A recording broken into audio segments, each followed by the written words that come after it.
afternoon and welcome to our second show of this Tuesday. It's lovely to have you along with us. This is a bit special. I've never presented from here when we're doing a craft along. So this is my first presenting craft along. So I'm really looking forward to this. And it's all about these beautiful decorative frames that you can see at the side of me. So I'm over here presenting. There's what we've got. So who's over in the other side? It's Jan. Jan's back. She's had a little break. I've seen her eating her lunch. I have. She's all refreshed, ready to go. And can you show us what we're going to be making, please, Jan? I certainly can. Yeah, for those of you that have just joined us, I've kept it relatively straightforward today because quite often we get very creative with the craft alongs, and I know there's quite a lot of you out there that are maybe nearer the beginning of your crafting journey rather than, you know, a long way into it like I am and some of my colleagues are. So I've actually kept it fairly straightforward, and this is just a 6x6" gift box. That's literally all we're making today, and you think, oh, that sounds okay. So I'm just going to take, I had a spare piece of card in there I was going to do something with and never got round to it. You can pop your pattern papers in the bottom, but basically 3" deep on the actual box and then 1.5" deep on the lid, so that you've got a little bit of those sides showing. And then we've reinforced the lid to make it nice and strong, but we've incorporated those beautiful frame dies on the top, and it would have been rude not to add some shaker elements in there. So that's what we're going to be making. As I say, fairly straightforward, lots of guillotine work, lots of scoring work, matting and layering. So it's good practice today for any of you that are just starting out. So what I'm going to do is I'm going to go through the list. We pop the details up on social, so I know some of you will be ready, but if you want you to just grab everything and collate all the pieces together ready. As far as products concerned, you'll need your chosen decorative frame. Now I use the Falling Snow, but any of those frames from that kit, if you have the whole bundle, any of them will work on this particular design. And then cardstock wise, you need 2 pieces of 12x12 white cardstock. Now I took mine from the new, well, reasonably new neutrals pad that we did that had the white and the ivory in, but it could be plain white. It doesn't have to be anything special because we're going to cover it with mats and layers. And then the luxury glitter card we've got on the show, and I've used 2 sheets of the encapsulated glitter card for that in the silver. I've got a piece of pearl cardstock, which can be white Centura pearl, or if you've got the double-sided Centura, that works as well. And then a piece of acetate. We're going to cut that down to size to go by to make the window for the shaker. Now I chose my pattern paper from the Frosty and Bright collection because I wanted that lovely sort of turquoisey shade. But any of your papers, we've got a couple of paper pads on the show as well for you today. So yeah, I chose that to do the matting and layering with, and then I've also borrowed the snowflake die from Frosty and Bright just to add some extra embellishment. So again, any snowflake die if you've got around, if you're using the snowflake frame, obviously if you've got one of the other frames you might want an embellishment that matches that one. And then a length of ribbon to pop a little bow on, self-adhesive pearls just for the centres of the snowflakes or whatever embellishment you're doing. And then I've also popped the sequins as well. We need that. So I lost my train of thought then. Had the sequins to go inside the shaker, obviously, yeah. And then tools, again, I tend to refer to this now as a basic toolkit. It's usually I don't change this very often when I'm doing my craft alongs now, apart from maybe the inks in there. So Gemini, we're going to need a Gemini, either your junior or your big Gemini, or the dies will actually go through your MIDI. They're only 5.5" square.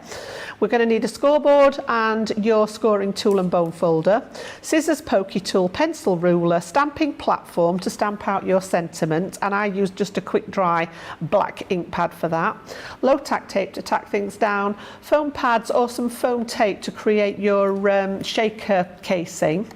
And then the various glues I've popped on there, so all-purpose tacky glue. They've all got their uses. The red line tape definitely we will be using. Tape pen, the dotted tape pen's going to come in handy today. So all those bits and pieces that you normally have within reach of your crafting table as far as tools and things are concerned. We'll give you a few minutes to get those ready, I think, Corrin. I think they do. Right. Well, while you get those ready, we've got so many people joining us. We've got Lynn Harvey saying hello again. Stephen, Nicole said, oh, afternoon, going crafty along on my birthday. We said happy birthday to you earlier. Betsy says good morning from Houston. So excited for this project. Miriam says she's saving the show, make it later. She's so good to see Jan and love her craft alongs and demos. Mary Pat 1000, what a gorgeous box. Oh, Charlotte said would be gorgeous with fairy lights added inside. That would be nice. Yes, underneath to the come acetate. Through behind. Yeah, if you pop the acetate in the other side. Yeah. Yeah. Mary Pat says it's a sunny Montana, and Audrey Bailey Burton says looking forward to this craft along. I think this is going to be a very popular one because I think people can see how you can swap and change it around. Now, if you do want to craft along and you haven't already got them, so save the show, come back and watch it later, but you're going to need these wonderful dies. So these are our Christmas decorative stamp and die collection. You're getting 18 elements in here because you're going to get obviously your outside frame, your detailed frame, and you're going to get your stamp as well in each pack. So if you want them all, let me grab these. These are $79.99 or $94.95. Now these are normally $16.99 each, but if you are a platinum member, you're going to get the whole bundle for $63.99. So just over £10.50 bundle die and stamp set. So you're going to get your falling snow, which is the one Jan is going to be using. These are so pretty. Look at the detail. I think you have to look at it cut out of black. It is so gorgeous in there. Don't forget you're going to get your sentiment, and your sentiment will always fit in the aperture. You're also going to get your Follow the Star. Now, if you saw earlier, Jan made this, I've got it here, this beautiful easel card earlier using that Follow the Star. Isn't that absolutely stunning? So pretty. Then you're going to get the Home for Christmas, which again, lovely scene. I love this, and all that, you know, you can envisage all that you're going to be able to do with that and how you're going to put scenes behind it. Then you've got your Christmas foliage. Again, this is where I started thinking that you're going to be able to start your paper piecing journey. Just love these bits down the side. So pretty. Dashing Through the Snow is the next one. A different village scene at the bottom. So this is more of a village than your nativity scene. And again, this is gorgeous up at the top. And then finally, Merrily on High. Again, another one perfect for your paper piecing. So just remember, $63.99 or $75.96 if you are a platinum member. Don't worry. Just dropping bits and pieces, it's not a problem. So if you want these dies, then you can get that. But if you at the end of it think, yeah, okay, I'm not going to be able to do that, then maybe you're going to do the buy two for £30 or $36 option we have got going as well. Now, everything is on the shop the day, so go and have a look and you'll be able to see all of the different options. Now, craft along, and I'm sure you're crafting along at home with us as well, but we often have somebody crafting along with us. So, hello Rhonda, is she there? I hope she's there. Hello. Good morning. Yeah. Morning Rhonda. Right, I know nothing. Where are you from, Rhonda? Please tell us. I'm from Oak Park, Illinois. Illinois. It's right next to Chicago. Brilliant. Is it a lovely day where you are? It's beautiful. It's 68 degrees, sunny, and well, it's going up to 81 today, but that's okay. I think we'll pop over. After we've finished. Well, thank you for joining us when it's such a lovely day. I can see all your craft room behind us. Look at that for organisation. It looks brilliant. So have you got this full die set, or have you just got some of them? I just have 2 of them. Which 2 do you have? Well, fortunately, I have the one she's using today, so that's good. That's good. That's excellent. Well, I'd like to give a shout out to my mom, who is 91, and she is watching me today, and to my sister Linda, and my Aunt Ruth. Linda and Ruth. Well, hello, Linda and Ruth, and my mom. Your mum. Your mum's 91. Yeah, she's 91. That's amazing. Well, I hope she enjoys the show, and I hope she likes what you make. And, well, thank you for joining us. It's been absolutely brilliant. Right, Thank you. I'm going to stop talking now, and I'm going to pass over to Jan so she can start showing you what you need to do. Right, so they always say the beginning's a good place to start. So I've got all my pieces together, and like I said, I was looking for the paper pad, but I can't locate it here. But not long ago, we brought out a neutrals paper pad that had white paper, white cardstock in there, and then the second half was ivory. I know. So the one I've you taken mean. my top sheet, and it's got like a linen texture to it. It doesn't matter if it's plain because we're going to cover most of it up anyway. It was just that was the one that I went for. And then I've got a plain sheet for the bottom because again, you know, you don't need the extra patterning on the bottom. So 2 sheets of the white, and then I chose my piece from the Frosty and Bright, but as I say, any of your paper pads will work with this. I've got my glitter card at the ready, and I've also got a piece of our lovely double-sided pearl white to do the topper part, the snowflake die with. So we're going to start out with those two 12 by 12 pieces, and we need our our scoreboard. I would normally start with the guillotine, but we're actually going to do a little bit of scoring first today. So I would like you to decide which piece of your 12 by 12 is going to be the base of your card, and we're going to start with that one. So I'm taking my plain sheet, and I'm not going to cut into it at all. I need this to be 12 by 12 in size. Now, as far as making a box concerned, it's really simple to work out what you need because the dimensions of my box were 6 by 6. So then it's a case of adding on each side. So because I've kept it 12 by 12, it meant that I could do 3 inches, then the 6, which is 9, and then another 3 inches for the other side, which is my full 12. So that's exactly what we're going to do for the base. So what I want you to do, pop it into your scoreboard on the inches side. I do work in inches, and I know a lot of you in the States use inches. If anybody's working in centimetres, I do apologise. We do have centimetres on the other side of our board, but I nearly always work in inches. So I'm just going to pop this on that left-hand side. Make sure that it's nice and straight against the edge of your scoreboard. And we're going to score this at 3 inches on all 4 sides. So just work your way across the top of the scoreboard to the number 3. And then nice light pressure, and I usually do it a couple of times, and then rotate 90 degrees, and we're going to do the same again, and we're going to do that on all 4 sides. So nice and straightforward for that base. So just keep rotating each time, making sure that it's nice and straight on this left hand edge on the number 3, and I usually give it a couple of goes just to start breaking those fibres. And then again, last one. So you've got a 3-inch panel around each side of your card, and I do apologise, the white's not the best to see, is it? You can just see the score lines there. So you'll end up with a square in each corner, which we're going to make into our glue tabs, and then you've got the 4 sides, which are 3 by 6 inches, and then the base of the box. So I'm going to pop that one to one side. And then we're going to do the scoring on the piece that's going to be the top, the lid of your box.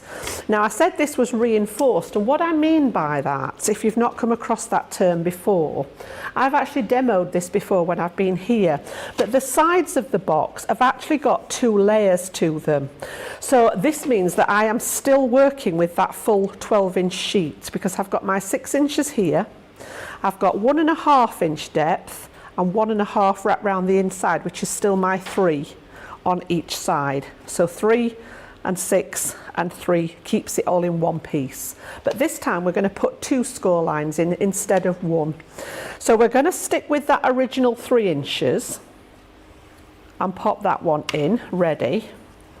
And then I want you to come back to that halfway mark. So half of the 3 is going to be at 1.5 inches, and pop a second score line parallel to that first one. So 1.5 inches, and then again at 3 inches.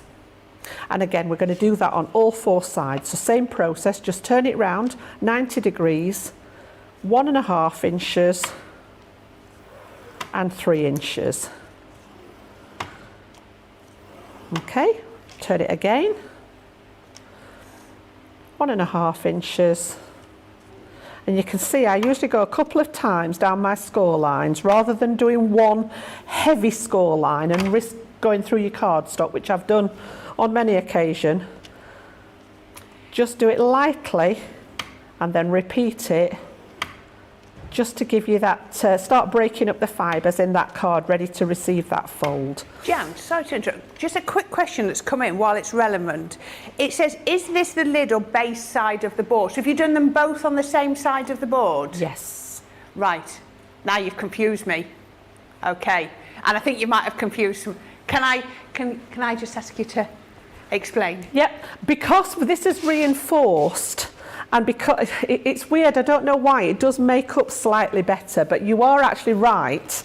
I should have done this one on the left, on the other side, shouldn't I, for the base?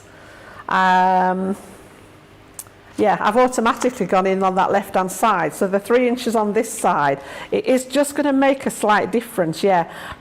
Right. Who spotted that? Terry. Terry, well done. Well done. I was that eager to get started that I was on my left-hand side, and you're actually right. It should have been on the right-hand side for the base. So I was just seeing who was paying attention, you see. Classic teacher exercise that. Just waiting to see if anybody noticed whether I'd made a mistake. So well done, Terry. I'm joking. So, yeah, we can actually put that scoreline in. It is literally a fraction. For any of you that are not familiar with the scoreboard, these are true measurements on the left-hand side. So from the left-hand edge that we started scoring to the first mark is exactly 1/8 of an inch. Mm-hmm. On this side, it's slightly offset, it's slightly wider. If you were to measure this, it's like 1/8 of an inch and a fly's eyelash on this side. So it gives you that little bit more, which means that your line is going to come in slightly further, which means that the lid will be just that fraction bigger to slot over the top. So yeah, my apologies. If you've done the same as I have, it is literally going to be practically parallel. So on this bottom one, if I come over to the 3 here and just repeat it, you'll see that it's literally in the same, it's literally running down the side of it. Right.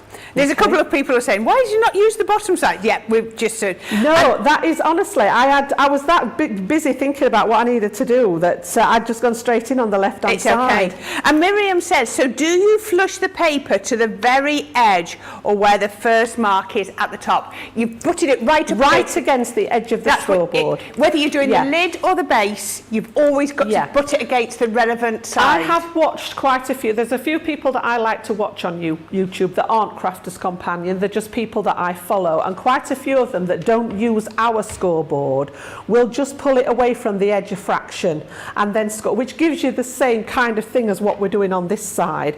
But obviously with our scoreboard, it's been done for you, so you are literally working right up to that edge. And I can see now where I'm scoring. If you've done this, if you've followed me, my apologies first of all, but where we're actually scoring now is running literally like literally a hair width from where we've actually scored. So we've not done any damage as such. But when you think that that's going to be on all sides of your box, that's 2 hairs widths. It's 2 hairs widths, which is just enough to squeeze for it your in. lid to actually fit over the top. Yeah. Yes, so well spotted. Thank you, Terry. I would have been right at the end thinking, why does it not fit together? There's a few comments. Lots of people out there. Yes, if we've had, that was a great start, wasn't it? You can tell I've not been here for a while. I've still got my holiday brain going on, haven't I? So yeah, I can see where that's good, and we'll still be able to work with that. That's absolutely fine. And then of course the second one was on the left hand. I always think left for lid, and I still got it wrong. Yeah, so my apologies. So right, we've got both our pieces scored, and I'm just going to have just a little break, Corrin, to make sure everybody's got to that point before we start folding and cutting. Now, if this wasn't a reinforced lid, you'd be probably saying to yourself, put an L on the lid, but you don't need to because you've got the double lines on the lid. So for once, this is really easy to tell which is your base and which is your lid. So don't go panicking about, will I be able to tell? Because you've got the double tram lines on your lid and you've got the single lines on your base. Yeah. So, and of course, we've got the different depths on this particular box. If I was making a box and the base was the same width as this, or the same depth, then yes, I'd be putting a cheeky little L on my lid and a B on my base. But this one's easy to spot because the box is actually deeper than the lid. So, perfect. Yeah. Okay. Okay, well, while everybody catches up, I shall just show you a couple of extra little bits and pieces we've got. Now, we have an ink pad collection for you. These are 10 of our opaque pigment inks. I love these pigment inks. So as it says on the top, for blending and embossing. So they're quite they come out like a bit more of a sticky ink. So when you stamp with them or you blend with them, it stays wet a little bit longer, so it's lovely for blending, but it also means that you can then sprinkle on your embossing powder and heat set it as well. So let me show you the colours that we've got in here. I'm going to put them down on the table. So you've got the Chinese red. Now these are normally $5.99 each. Oh, sorry, let me tip that from, there we go, that was a little bit there. So you've got Chinese red, you've got lemon tonic, I'm just having to tilt them forward, excuse me. You've got midnight, some lovely colours. These are your real setting up, you know, getting it going colours. You've got your baby blue. You've got your grasshopper.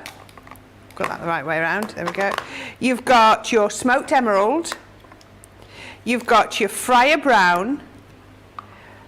You've got your sandstorm, your anthracite, and you've got your smoked pearl. And I can see these in pairs, look at those two go so well together. You've got your sandstorm and your friar brown, you've got your grasshopper and your smoked emerald go well together, your midnight and your baby blue, and then your lemon tonic is going to blend beautifully with that Chinese red.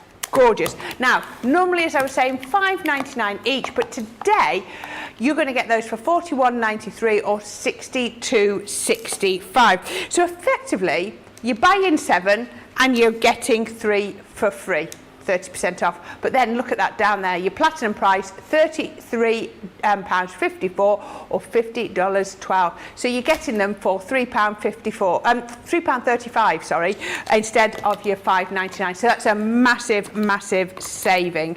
So we'll have a look at that, and then in a minute we'll have a look at some of our papers as well. So Jan, I think everyone hopefully is caught up. Yep. Got round the sort of little faux pas. So what we're going to do then, one of the other questions I get asked an awful lot when I've scored, and I don't know where you're at on this, Corrin, but when I've done my score line on the top, I fold away. I have the score line on the top of the cardstock and fold away from it. I think that feels right to me, because you've made a groove, haven't you? So well, you're extending that groove. Yeah, the idea of scoring, not only to give you the straight line and help with the fold, is to start breaking the fibres. Yes. And it doesn't make any sense to me to then fold it the other way and fold that inside. No. I know some people work both ways, and I'm not saying one's right or the other, but I prefer to keep my score lines on top and fold that crease on the top.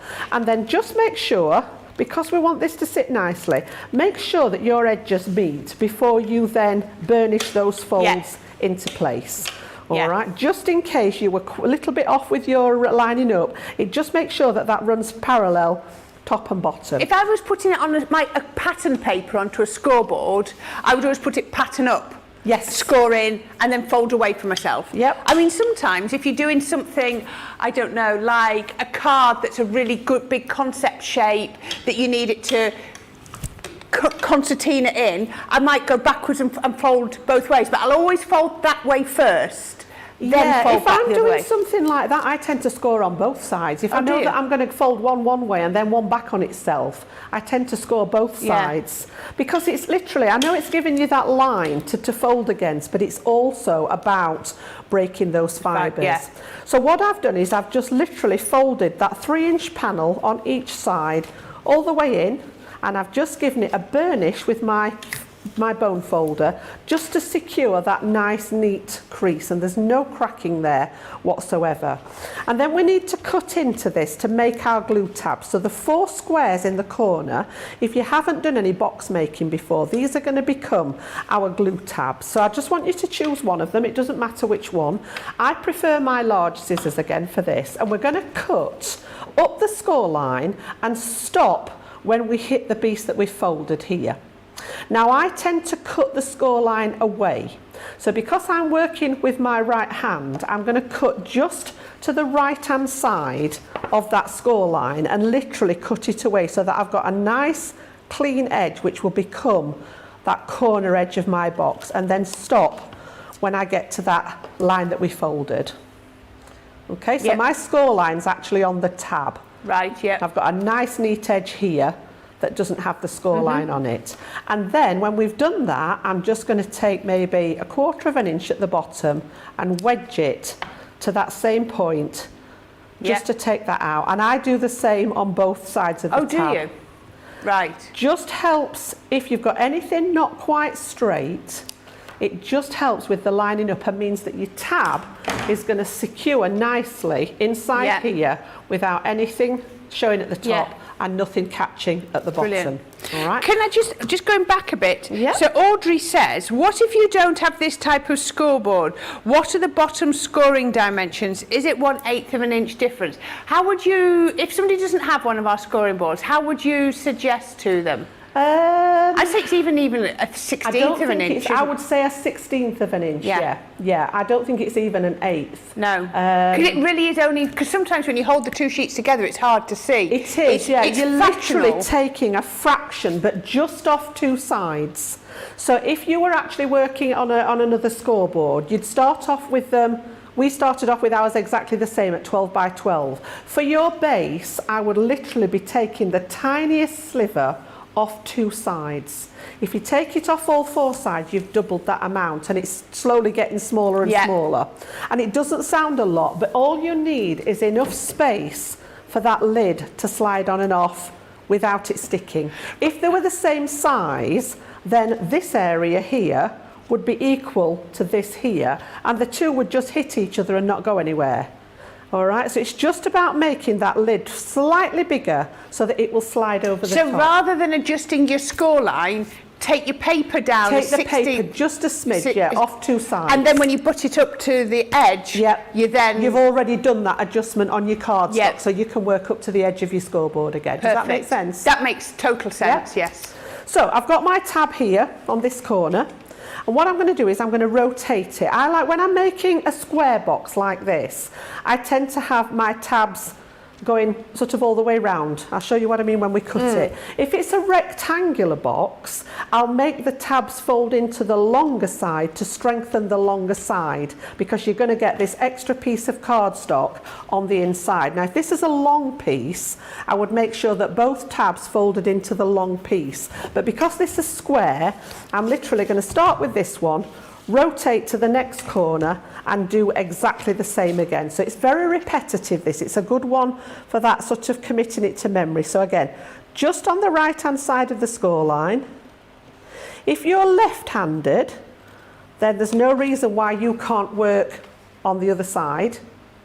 Work it this way round. Yeah, you see, that to me is awkward. Yeah. But if you're left-handed, you can be cutting this panel away and freeing it onto that. Does that make sense? Yeah, totally, yes. So again, I'm just going to take that out of the way, and again about 1/4 inch up to that mark, and this again becomes second nature. I usually do these so quick. Just that little wedge off each one, and stop each time you get to that original fold that we made. I know what you mean. You don't even think about it, do you? So I've now got this one here, and then this one's facing this way, and then I'm going to rotate again. Do the same in this corner. So again, very repetitive. We need all four corners done to make the tabs. And again, I'm just cutting that score line away so that I've got a nice neat edge. Everybody is loving your instructions. We are getting so much. Jan is such a great teacher. I love Jan's method of teaching. Jan's the best. Glad to see Jan doing a craft along. You're a great teacher. Absolutely love it. Everybody's loving your teaching style. Thank you. And I've had plenty of practice, I must admit. Have you? 7 to 11-year-olds for 14 years. Oof, yes. That sounds painful. And some younger than 7 on occasion, but the bulk of it was 7 to 11-year-olds, yeah. So yeah, I do have plenty of experience. Was that primary teaching? Yes. Oh, my Johnny is saying, boys or girls, which was worse? Well, it's funny because, it's funny you should ask that. It's like, I used to do a lot of work with children that had special needs, and I loved it, absolutely loved working with them. And they were predominantly boys, and I know that's a bit of a touchy situation to get into, but that's just the percentages in a mainstream school. They were predominantly boys. So they used to be, they loved it because they were Mrs. Brown's boys. And they thought it was great. great, you see. And we'd take them and do work with them. And you know, that light, I used to call it the light bulb moment. You could do something 10, 20, 30, 40, however long it took for them to get that memory in there, and you'd see the bulb come on when they got it. And they were so excited that they'd got something that another child had just took for granted, and that's the pleasure I used to get out of teaching. So because of that, I'm used to breaking things down into steps that people can follow, you know. So I think it definitely came in handy. My daughter started teaching this week. 11 to 16-year-olds, teaching them music. I don't envy her that. My daughter is a maths teacher in secondary school, and big shout out to her. I am so proud of her. She goes back on Thursday, not only as a math teacher, but as the head of year 7. Oh, wow. I am so, honestly, talk about proud mummy moment. Yeah, if she's watching, she knows how proud I am of her. Yeah, she's taking on a new role. She's going to be head of new year 7. So all the new year 7s that come in, which she's met some of them already, she's sort of their... Jessamine's year 7 start today because she's in Leicestershire, and for us, Leicestershire starts early. So yes, early. very, very proud, I must admit. That's lovely. So I'm going to pop that one to one side now. We'll come back to this in a bit, but simply, when we're ready, you can see how those corners fold in to make the corners, and we're going to end up with that little 6-inch square box. But we'll come back to that because I prefer, and we talked about this earlier, Corrin, I prefer to do my matting and layering while it's flat, because I've got that something to press against. So pop that one to one side. Before I joined here, when I was making boxes, I would do my tabs like you said you do them for a rectangle, even if it was a square box. And I would always do them folded into 2 sides so that it'd be opposite. But I often found they overlapped. Yes, and you'll get 2 sides then that are a little bit weaker. Yeah, whereas I think looking at this is a much better, it's a neater way and it's a more consistent way. Yeah. I'm not saying it's right or wrong. I always say, you know, do what suits you. Yeah. There's no right or wrong with crafting. This is just how I've, over the years, have developed it. Now then, the top one we're going to work on slightly different. So first job, we're going to do that folding again. So wherever you've got a score line, and again, I'm folding it away from that score line, just make sure it's lined up again. So I've started with the 3-inch line and burnished that one in place. And then I'm also going to bring that 1.5-inch one in as well. Just making sure that it's nice and flush at the bottom before I secure it with that burnish. So we've now actually got 2. If you fold them over flat, that's going to be one side of our box. And this is what I mean about reinforced, because it's a double thickness. We're going to do the same on all 4 sides. So the next one, I usually start with the 3-inch one first. I don't know why, just do. Again, lining it up. It does make sense to work that way and work in, doesn't it? It just feels natural to... As I say, it's such a jam style, you know. I'm not saying it's the only way to do it. There's always more than one way to do something, and somebody else might come along and show you completely different, but this is just the way I've developed it over the years. So I'm just folding both of them flat. I'm folding that first one in and folding them flat and giving them a burnish, because eventually we want those 2 to sit together nicely. We're going to stick these together when we put it all together. So again, I'm just going to work my way round all 4 sides and get those in first, and then we've got a little bit of cutting. Now the cutting's slightly different for this one, and I'm going to go through it nice and steady with you because we're going to cut into it in a different manner. So again, burnishing them in, and then I usually fold it flat and just make sure that they all lie and play nicely. So we've got that last one to do there. Again, making sure it's all lined up. Just taking the time at the beginning to sort of make sure it's all lined up like that does save you some heartache at the end when you pop it together, and if something's not quite straight and your box doesn't fit together and you've done all that work, especially if you've done the matting and layering as well, it's actually better to just make time to do it at this point. So we've now got our 6-inch square in the middle, and then we've got long rectangles that measure 6 inches by 1.5. So like I said, these are going to fold double to make our lid. So we need to do some work. In each corner you should be able to see 4 squares there. Yeah? Yeah.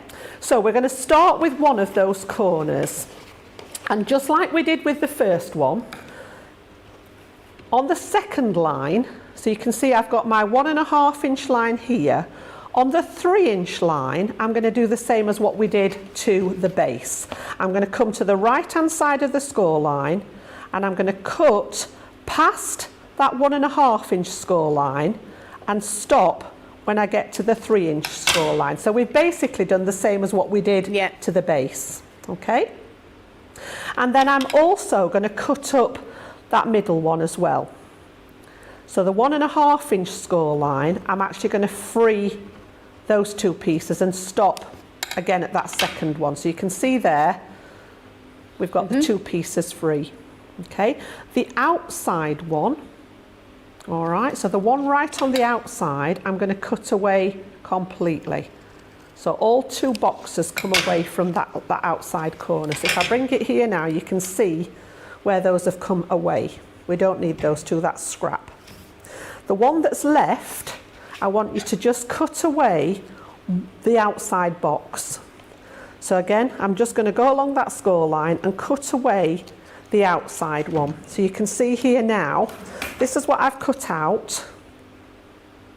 So we've taken those two from the outside and the one, and I've just left one tab. That's going to be our glue tab.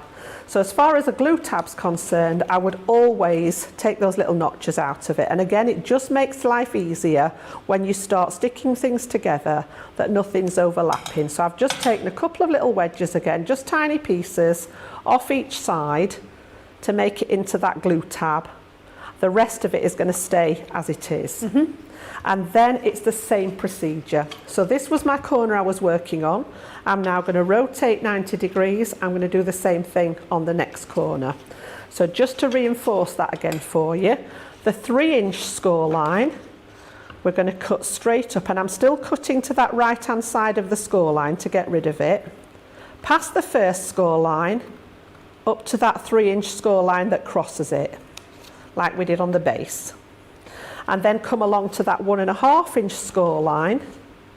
And again, I'm staying to the right hand side of the score line and cutting it away. Stop when you reach that 3 inch score line that goes across. Yeah? Outside two come away. And the middle one, we're just going to take one of those pieces away. And again, I'm cutting that score line off.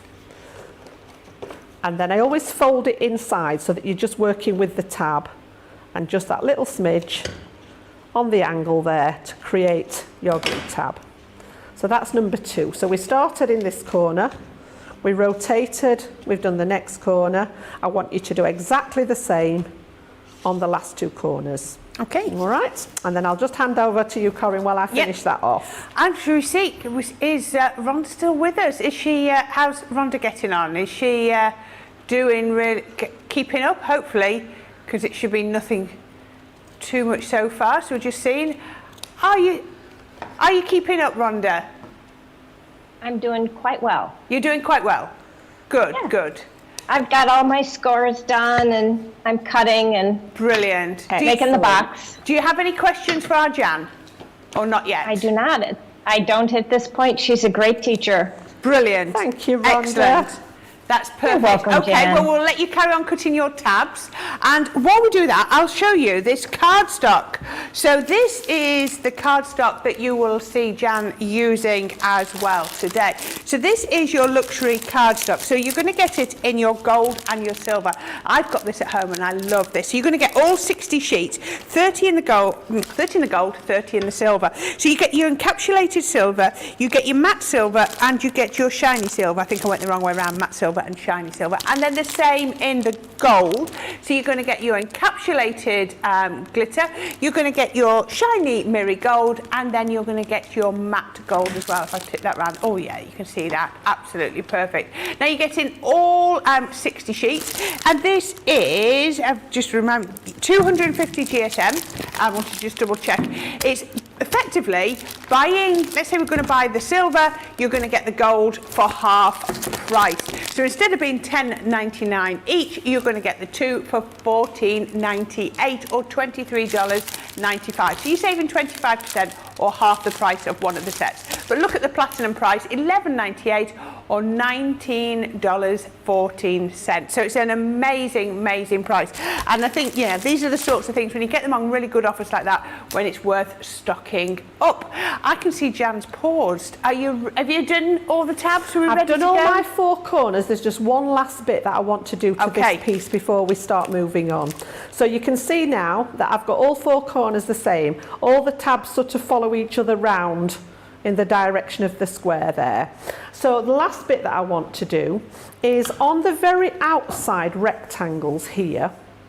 These are the pieces that are going to fold in and stick down to become our reinforcement. So again, just to make life easier, on that very outside edge, I'm just going to take the tiniest, probably even smaller than what I did off the tabs.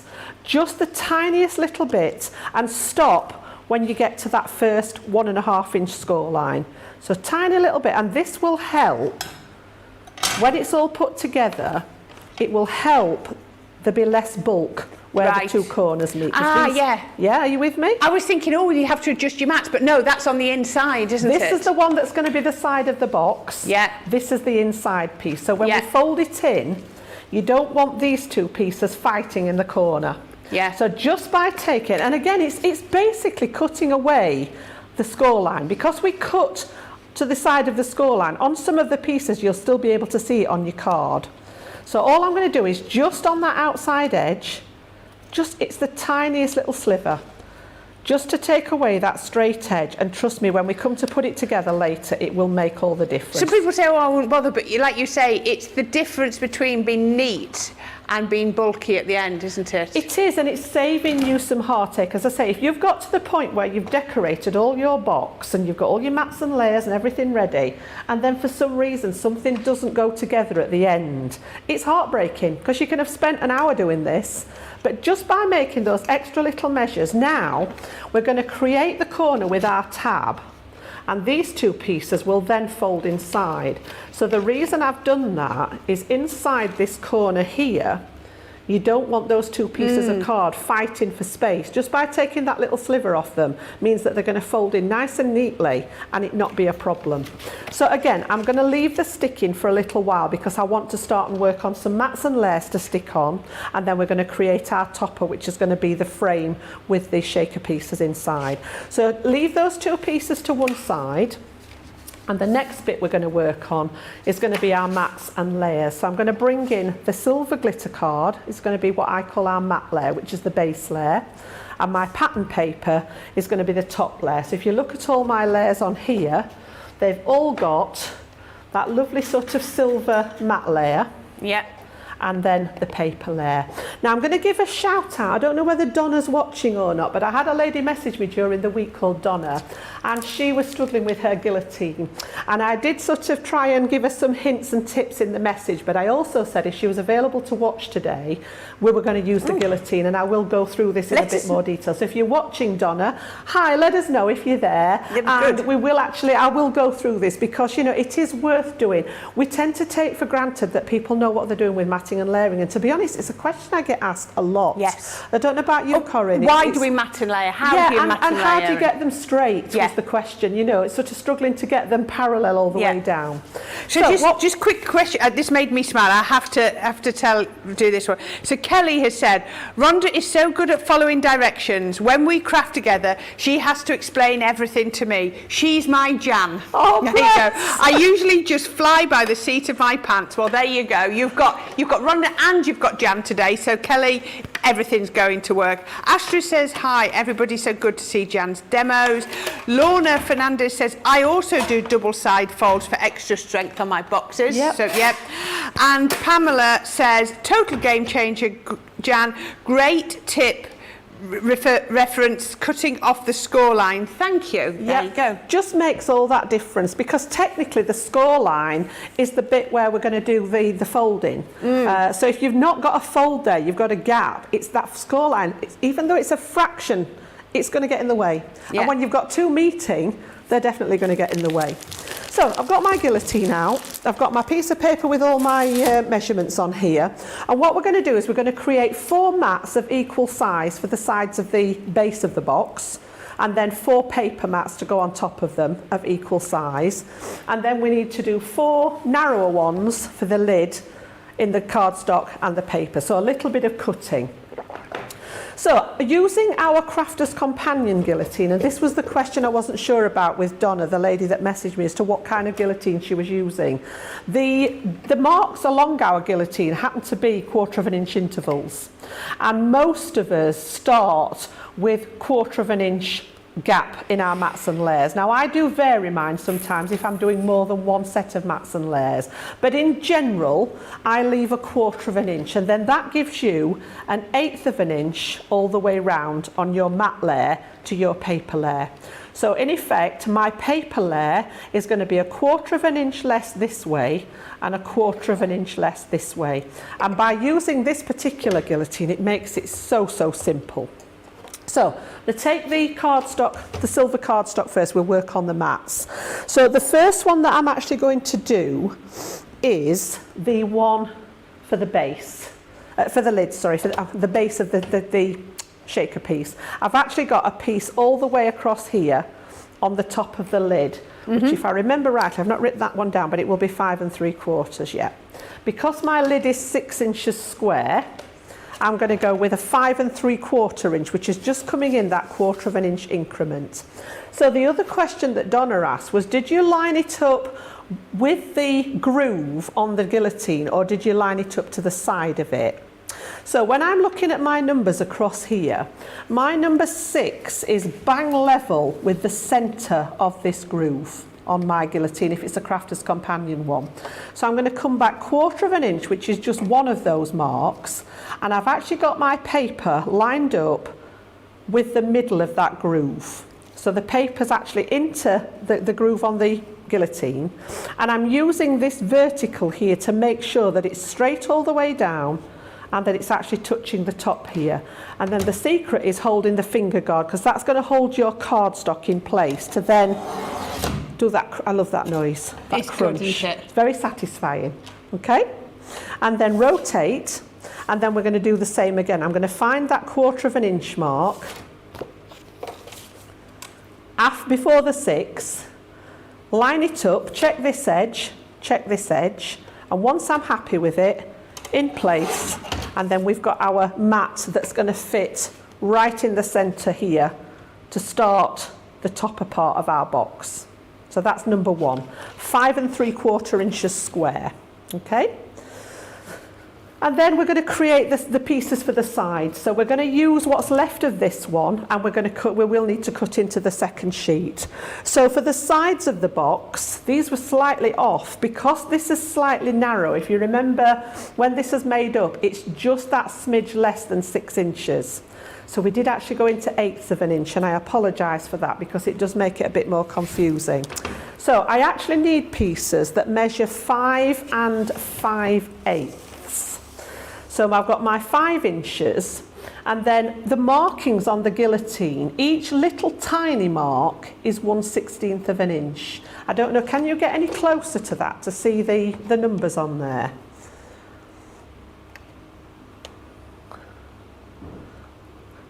We're just coming in, we're just He's coming in. working on There it. we are, look at that, coming in nice and tight. There's somebody new on the cameras, they're doing really well. Coming in really tight, there we go. That's fabulous, thank you guys. So you can see here, I've got the 5 inch mark here, and then each little tiny mark is a 1/16 inch. So every second mark is 1/8 inch, and the 2/8 inch is what make up the 1/4. So I need 5 5/8. So I'm going to move it up to the 5, and then I'm going to count along 1, 2, 3, 4, 5, and it's halfway on my grid here between 5 1/2 and 5 3/4. Okay, so 5 5/8. Yep. I'm just making sure that's right. Yes, 5 5/8. Measure twice, cut Yes, once. that's all right. Yeah, I'm good. And then again, make sure it's straight here at the top. Make sure you've got an equal distance all the way down. That's proving that everything's straight. Hold it, this is the key. Holding it down here so it doesn't move. So I've now got my width there. That's the right width to go along the sides. This is going to be this piece here for the sides of the box. We need to do the depth. So the depth's nice and easy. That's just 2 3/4 inches. So again, 2 3/4, line it up and cut. Now I know some people prefer to use the details at the bottom. So if you prefer to do it this way, you've got your 2 3/4 inches here, and you can literally bring it right up to the base of the guillotine. Again, making sure that this line's straight here. Hold it down with the finger guard, and you can still cut at the bottom. Again, just choice. I prefer to do it up at the top, but again, I'm not right or wrong with it. Now that piece is going to be just a fraction too small, I believe. Yes. And so's that one. Yep, so we're going to cut in to the next piece. So if I need 5 5/8, I'm not going to get 2 out of that way. So 5 5/8, again making sure it's all straight. And cut, and then we'll get our 2 lots out of this one at 2 3/4. So that was number 3. And that one's number 4. So you should end up with 4 pieces, and I'll go through all these again at the end, that measure 5 5/8 down the long side by 2 3/4 across this side. So 4 pieces, we keep those together. Then we need to do the narrower ones for the lid. So I'm going to come back to these scraps that I had left first, all right, because we're going to actually come down slightly less again now for the lid. So we want 5 3/4 this time, which we should, oh no, they're not long enough, Jan. They're not long enough. No, they're only measure 5 1/2. So we're on to this one then. So 5 3/4, nice straightforward. We don't have to worry about halfway. So this one's just slightly wider because the lid was at fraction wider. So 5 3/4 inches, and then we're going to go for 1 1/4. So I tend to add them up and cut it the other way round, and what I mean by that is I've got 1 1/4 times 2 is 2 1/2, times 2 is 5. So I tend to, this is how my brain works. I tend to do it this way and then come back by the 1 1/4 inches. I've shown how to do that, because sometimes when you get into those really then little narrow tiny numbers, slivers, and the measurements have gone off the end of the guillotine, So I've just come back 1 1/4 inches and cut that one, and then I'm going to come back 1 1/4 inches and cut again, and then I'm going to come back 1 1/4 inches, and I'm using that grid constantly to make sure that everything is level. So we've now got 4 pieces that measure 5 3/4 in length by 1 1/4. And again, I'll go through all the measurements again at the end. That's our glitter card for the time being. So keep the scraps just in case we need those for decoration purposes. And then I'm going to do the same with the piece of pattern paper to make our matte layers to go on top. All right, so first of all, I have got a piece of paper behind I didn't want to see the glitter card through my design because the sequins wouldn't have shown up as well against the glitter. So I've actually got a piece of pattern paper slightly smaller than the frame, and that was cut at 5 1/4 inches. So I'm just going to cut that out first at 5 1/4 inches square. Again, just making sure that this all the way down runs down that groove, holding it down, and then I'm going to take that piece to 5 1/4 square. And I'll write you all the measurements down on these when we've got them all cut. So that piece that you cut out, the other piece at the waist, that small piece, that should now be the right width for all your side panels as well, shouldn't it? Not quite. For your lid side panels? Because this piece is hidden under here. It's actually shorter. It is, isn't than it? these pieces, okay. Yes. So, but what I'm going to do, because it's longer this way, I can just turn it around and use this side of it, okay? So this time then we want to find, where are we? 5 3/8 by 2 1/2. So let me have a look. Yeah, it's only 5 1/4 this way. So I'm gonna save that piece for, let me just have a look. Yeah, I'm going to save that piece to do the lid pieces with. I'm going to take my other large piece that I had left. All right, now I want this to measure 5 and, I'm confusing myself now, 5 3/4. Okay, so 5 3/4 inches. I'm going to cut the whole piece down, and then we want,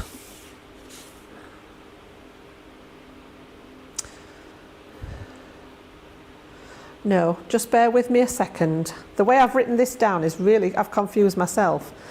My apologies, we need a fraction off there. It wants to be 5 3/8. So I'm just going to come back, and this is that halfway mark. When we get into eighths, I'm coming halfway between the quarter marks on my guillotine. So 5 and 1 2 3/8. Yeah? Again, making sure it's straight. Take that little piece off. And then we need to do the depth of them, and the depth of them is going to be 2 1/2 inches. So again, I multiply that out. So 2 1/2, 5, I need a 10-inch piece there, and then I can cut my 2 1/2 inches. If you prefer to just keep popping your paper in and cutting at 2 1/2 inches, absolutely fine. But I just find this a little bit quicker. It saves you keep taking the paper out and realigning it. So I've now got 4 pieces then that measure 5 3/8 by 2 1/2, and those are going to mat and layer perfectly onto the sides They here. are, aren't they? Yeah. Yep. So pop those to one side, and then the last bit that we've got to do are the mat layers for these side pieces. Okay. So the paper, we want this time to be 5 1/2. So I'm just going to continue and cut all the pieces, and then what I will do is I'll write all the measurements on these. Yeah. So that, and then we'll give you time to get those cut out. So Okay. don't worry if you're not following. I'm going to get them all cut out because some people will still be with me. And then what I normally do is write all the measurements on so that you can screenshot it then, and you've got it there captured, and then you'll give you time to finish the cutting. So these pieces then for my lid are going to be 5 1/2. So that first piece, there's plenty left there. And these are by 1 inch, so I just need a 4-inch piece that way, and then I'm going to cut it down into 1-inch strips. I've maybe confused people with the way I measure it like this rather than doing it at that inch mark each time. So now that I've got them all cut, what I'm going to do is label them all up for you, and this one now is going to fit on this for the lid. Okay, so let me just move that out of the way, and then everything that we've cut I'm actually going to make a note of for you so that you guys can see what we've done. So we started out with the silver layer, and this one was 5 3/4 by 5 3/4. Yeah, and then we made the little piece to go on top of it here. And again, this is actually, don't worry about that 1/4 inch. This is actually a wee bit smaller because I want to hide it under the frame. Yeah. It's just for the background. So it's not technically a matte layer, but this one measured, can you see that on there with the pencil? Be better with a pen, I think, on there, with it being patterned.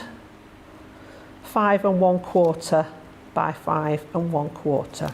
So if you want to screenshot those ones, Oh, just drop it down, that's it. that's actually the pieces that are going to go on top of the lid, and this was your silver piece. Okay, so that's the first set that we did. And then the sides of the box, you should have 4 pieces that measure 5 3/8 by 2 3/4 with a silver. And then our matte layers were,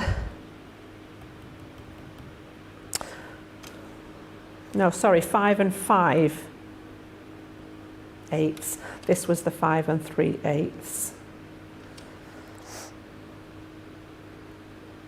by 2 1/2. Okay, so that one's for the box sides. Can you see that writing on there? It's not very clear, is it? You might have to screenshot and then zoom in on it. And you need this times 4 because you've got 4 sides for your box. Okay, so that's the larger pieces that's the equivalent of these pieces here. Yeah? And then the last ones were sets of these 2, and these are for the sides of the lid here. Yeah? Yeah. So the long thin one then measures 5 3/4 by 1 1/4. That was the silver. And then this one measures 5 1/2 by 1. And again, we need that times 4. So again, if I leave you those 2 there to screenshot, and we should have 4 of those in each of the pieces to do those sides around here. Brilliant. Okay? And I'm going to give you a few minutes now to make sure that everybody's got those cut. If you've got any questions at all, let Corrin know in the messages and she'll feed them back to me and I can go through it again if you need to. That's the whole idea of the craft-alongs being in real time. Don't want to leave anybody behind. I want everybody to get onto the next stage feeling comfortable that they've got all these pieces ready. Perfect. Okay? Thank you so much, Jan. Just while you're doing that, a question that was a while back, but I really didn't want to pop it in while you were doing all that, is what was the GSM of your white card for your base and your lid? Right, I think, if I remember rightly, the 250s. base is about 280, if I remember rightly. And that's from a pack that I've got at home that's just, it's from my scrapbooking supplies. I've got a pack that's just white card and I've got one in black. And I think it's about 280. This one's slightly less. I'm going to say possibly 220 for this one. I can't find the paper pad down here that it comes from. But I would think about between 200 and 220, and that's why I've done the reinforcement to make it more sturdy. Yeah. By the time we've got all the topper on here, it's going to create that strength for the top of the box. But that's why we've done the double sides on it. It's technically doubling up that weight of cardstock. If your cardstock's heavier, absolutely no problem. If it's lighter, I wouldn't go much lighter than about 180. Otherwise it's going to get a little bit flimsy for a box lid. Bearing in mind that's the part that's going to get taken on and off your box. I don't think I'd go much less than about 180 on there. No, absolutely perfect. Well, we've had lots of comments coming in. Bless her, Gilmore saying she likes our dresses, both of them. Thank you. Then they make gorgeous pattern papers. Well, you've got to take your inspiration wherever you can. Of course. Yes, absolutely. Leslie was a bit lost, but hopefully she's now caught up. Rosalind says the last glitter box she made was with you. And Valerie says, everyone here is always patient, helpful and full of praise and encouragement. Well, that's what we're here for. We're hopefully here to be totally inclusive and make sure everybody can craft along with us. Now, Jan's given you all those dimensions, so hopefully you now can catch up, get all your pieces cut out.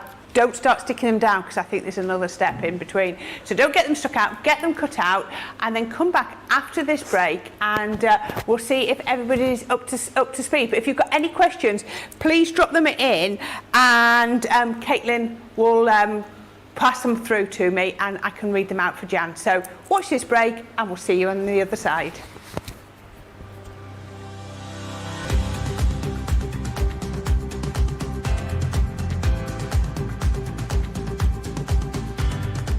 Welcome to Club Inspire, the crafters' companion community where you can feed your crafty obsession. Join our fantastic loyalty club today and receive 20% of your first order. We'll also give you 250 points to help get you started. Other benefits of joining Club Inspire include exclusive special offers and discounts for Club Inspire members only, exclusive sneak peek previews of brand new product launches, and of course the Club Inspire community group on Facebook, where you can access exclusive content such as downloads, offers and inspiration, and of course you can chat and share your makes with other members. You'll receive 1 point for every £1, dollar or euro you spend, and the more points you receive, the more benefits you'll unlock. So what are you waiting for? Sign up, join the club and start rewarding yourself today.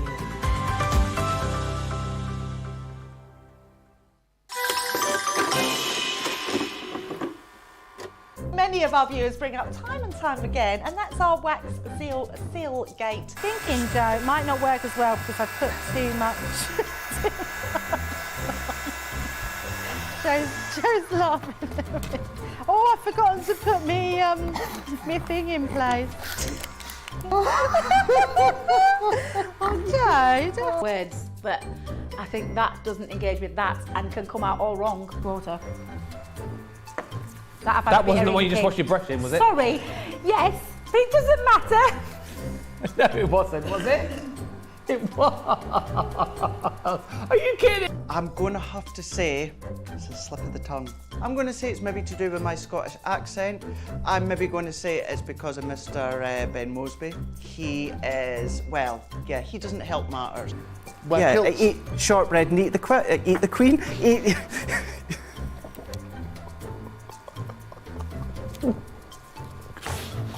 I've made pots that have exploded when I fired them.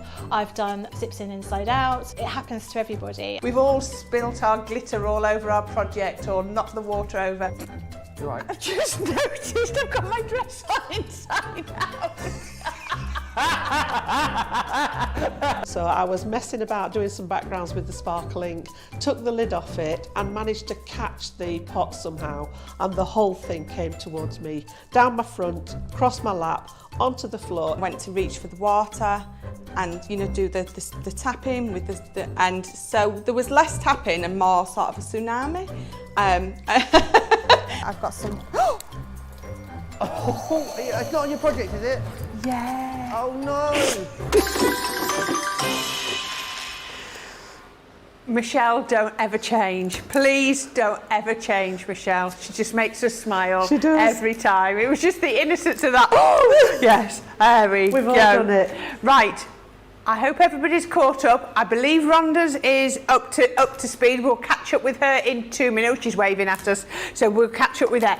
So, Jan, what would be the next step, please? I'm throw to you just as you're underneath your counter. Sorry about that. You're all right, because I've got my ink out and then realised that was a different colour. Oh, she's got the wrong colour ink out. It's all right. You got it now? Now, I'm actually going to skip this step, which I'm already warring with myself in my head, because it's something, we talked about this earlier, Corrin, that I always do. Yeah. On my original sample, if you just have a little look at this on the overhead, I do like to ink around the edges of my piece of paper. It's just something that I like to do. It sort of frames them. It sort of, I don't know, it just makes it nice into the next layer. And it's something that I do a lot, whether it's card making, box making, whatever I'm doing. I normally find an ink that's an appropriate shade or a contrasting shade, depending on what you're looking for. And I usually do this. Now, it does take a couple of minutes. It's not a lengthy thing, but I am actually going to miss it out because obviously we've got 4 here. We've got another 4 here, and it's going to take a little while to start inking around the edges of them. So on this particular one, I'm actually going to stick them straight one on top of the other. Oh, Jan. Jan. Okay, because I've got my really nice one that I've already made. Okay, if any of you out there want to just quickly go around the edge of them before you stick them down, feel free, but I'm actually going to force myself to just stick these down. Rhonda's very quickly inking. Okay, yep. So I'm actually going to go with my tacky glue for this one. The tape pens are very, very strong, but I just find when you're working onto something that's got a slight coating, the wet glue soaks in and gives you a better adhesive. Now, we would normally say work with the all-purpose if you're working with paper and cardstock, but again, from experience, the tacky glue I find works best with the glitter card. And because these are only small pieces, if I was going to do a large area, I think I would stay away from the PVA glue, but because they're only small pieces, I'm literally just going to go all the way around the edge and get these stuck down. So all those mats and layers, we just need to pop them on and get them fairly central and get them all laid down to dry before we start that topper. So really quickly, I want you to whiz through and stick all those larger ones together and all the 4 of these together. Don't worry about the squares that we did for the lid. We'll come back to those in a second. Okay. All right, Well, so 4 wide ones for the base, 4 narrow ones for the lid, and just get them stuck together, either with or without your ink, your preference. Absolutely perfect. So I think everyone can see how to do that. And like you say, if you want to ink it, ink it. If you don't, it's entirely up to you. So we can see. Shall we say hello to Rhonda and see where she's at? I just saw it flack up. Is she there? Is she at a point where she can look up and say hello? Oh, she's gluing away. She's waving a glue at me. So how are you going? Have you inked the edges of your cardstock? I have. I do that every time. You do it every time? I'm with Jan. Yeah, I have to. Looks better. I do think it makes a difference. And by doing it this way, we'll be able to compare the two and you'll be able to see the difference, yeah. What paper pad are you using, Rhonda? What paper pad are you using? I'm using the glittering snowflakes. It seems that my Frosty and Bright is stuck in customs. Oh no! Yeah. Well, hopefully you'll get it soon. It's been there since the 18th, so I don't know where it is now. Oh dear. That's okay. It'll get here eventually. There you go. And then won't it be? It'll be a nice treat when it does arrive. Yes. And I wanted to tell Kelly, thank you so very much. I appreciate the shout out. Well, that's what it's all about. It's all about that community on Crafters Companion. So it's absolutely perfect. So, right, we shall let you get back to your sticking and we shall see where Jan's up to. How many have you got left to do? I've just got a couple more left to do and then we're going to work. I'm going to leave these to one side to dry. That's why I've done them now, because I like the glue to dry before you start sticking them onto the box. And what we're going to do when we've got these stuck together is work on that topper section using the die. So I've just got a couple more, and as I say, I'm just running the glue round the edge of the paper. Yeah, perfect. Laying them down on there, just so that you've got that same border. And it works out that you've got like an 1/8 of an inch border all the way around, which I like. I think that's a nice sort of width for a matten layer. Some people just leave an 1/8 of an inch show, a 1/16 of an inch showing. Again, there's no right or wrong. If you wanted to leave a 1/2 inch border between your mats and layers, you could. You know, it is just trial and error. As to what you find pleasing, or if you're sending it to someone, what you think they would enjoy. There's no right or wrong with it, but I've tended to settle on that sort of 1/4 of an inch, which gives me an 1/8 of an inch all the way around. I think so if you did a 1/2 of an inch with this size box, you'd be on such a slither for your lid, mats. Yeah, I think that's actually a good point, Corrin. It depends on the size of the piece that you're working on, doesn't it? If you're working on a scrapbook page, on a 12 by 12, you've got a lot more room to sort of do multiple mats and layers, whereas like you say, this would end up being a very narrow strip if you were leaving a wider border. So I've got the 4 narrow ones for the lid, the 4 deeper ones for the base, and I'm just going to leave those to one side to dry off now. And we're going to work with the die next. So whatever you've chosen for your die, and this is the bit that I love with the craft alongs, Corrin. I don't know about you, it's like a lot of people follow what we're doing, but not everybody's got the same components, so they use different ones, and I love to see all the variations on the theme that people have used. So any frame die that you've got that's a 5.5 inch would work? Pretty much. For these dimensions. If you had a different size, then just adjust your box to Even fit. if it's slightly smaller, you could still get away with it as a topper on the top of your box, but these just lent themselves to that 6 by 6 inch square box, which is a really easy one to do, like you saw with the 12 by 12 sheets. The measurements just work out beautifully. So I've gone for falling snow, and they come with the external layer, which is the matte layer. Whoops. And then your die, your intricate die. Now the intricate die has no external cutting edge, so this will cut into a piece of cardstock. We're actually going to cut them together because I want to make this into a topper that we're going to use on the top of the box. All right. So we're going to cut both pieces together, and because I didn't want to cover up too much of the area that had the shaker pieces in, I actually took one of the sentiments from one of the other sets, because this one's actually it's lovely. It says, wishing you a Christmas filled with the warmth of family, friends and fun. Absolutely gorgeous, but it was quite big and I didn't want to cover up all my shaker pieces. So I actually borrowed the sentiment out of the Home for Christmas, which is the most wonderful time of year. So again, mixing and matching them, this is the beauty of having them as a set to work with. So we're going to need a piece of cardstock to work with for here. So I'm going to bring my guillotine back in, and I'm going to grab the sheet of pearl cardstock, whether it's your Centura pearl, whether you've got the double-sided one like I have here, and I need to cut a piece that measures 5 3/4, which is slightly larger than the actual frame die, so that I can position it and get a nice cut. So 5 3/4 square will give me a piece big enough to work with for the die itself. So pop those other pieces to one side, and then what we're going to do is we're going to layer these up together with a little bit of the double-sided tape there. So this should just be slightly bigger than your outside square here so that we can work with it, and then drop this one inside.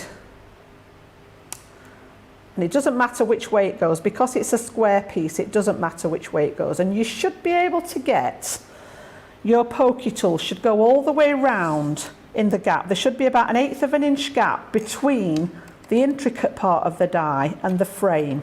You don't want those touching. When they go through the Gemini, the power in the Gemini would damage the metalwork if they were actually touching. Now, I've said this many, many times. If you're not confident with it at this stage, cut your square mat first and then inlay this one into it and cut it, pop it through twice, in other words. So again, I'm just going to pop some tape on that inside. I don't want this to move because I want this to make sure that it's in the right place for us to do the rest of the job.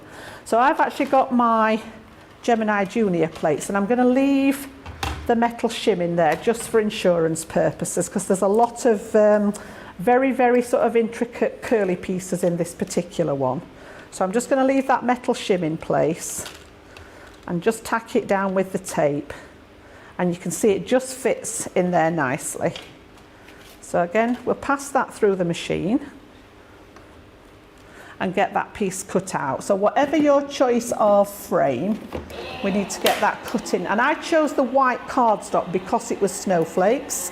That's where my colour theme came from. If you're using any of the other designs, it goes with a bang through there, doesn't it? I think it's because it's when you've got these straight edges, it's when they bounce off the rollers. And that's why it's making so much noise. But you can see there on the back of that, look, we've got that gorgeous cut there. So pop those to one side, and then we just need to take, I know how Michelle calls it weeding, taking all the bits out of the die. Weeding, it's a term that was used originally in soft crafts, I believe. My mum used to do an awful lot of embroidery when she was younger, and they used to put a piece of, I'm not familiar with all the fabric terms, but I think it was like something on the back of it when she was embroidering onto the cotton, and then they'd embroider through it, and then they'd weed out the pieces from the back afterwards. So I think that's where it comes from originally. You know, when you use vinyl, you weed out all the pieces from that as well. Yeah, my daughter's got the one of the cutting machines that she uses with the vinyl. Yeah. So again, just taking the tape away makes my life much easier. And then again, I prefer to work from the back of it here. You can see how easy that's coming away with the... So I'm just hoping that we've cut through there. So, oh, it hasn't. Has it? I've got some areas that are cut. This is because I've used the smaller plates, I think. I'll just have a look. I might be okay. It might have gone. Again, is it just because it's a pearlised finish that it's holding on to it? It is pearlised, and it's so intricate, the dies. That's why I'm just using my pokey tool to poke out that piece that's in the centre. But oh no, it is. Yeah, I thought there was a bit there that wasn't quite cut, but just pressing on it, I've got a little bit there for some reason that hasn't cut all the way through. So what I'm going to do is just snip that piece out with my scissors until I can sort that bit out. We can possibly put the die back on it and sort it out. It's perhaps where it bumped on the roller there. There's just a little tiny bit on this side here that's not quite gone through. The rest of it's fine. So yeah, whether you've got your die brush or whether you've got your pokey tool, we just need to take all the pieces out, whatever your design is, so that we've got that piece at the ready. So again, I'm going to pop back to you, Corrin, while I just finish cleaning this out and making sure I've got all the pieces out. There we go. Well, we're still getting loads of comments. I think you're all busy, but we're getting quite a few comments. So Gilmore was loving those the episodes of the little fails that we put on there. Eve B says she loves the glitter paper. It's even better in person. And Rhonda, I know your mum, and did you say your auntie was watching? Well, it appears that your husband is too, and he's loving it too. So yeah, getting comments off your husband. So there you go. You've got everybody That's watching. Awesome. There you are. I love my family. Is he in the house or is he somewhere else? Oh, he's at work. He's at work. He's watching you from work. There you go.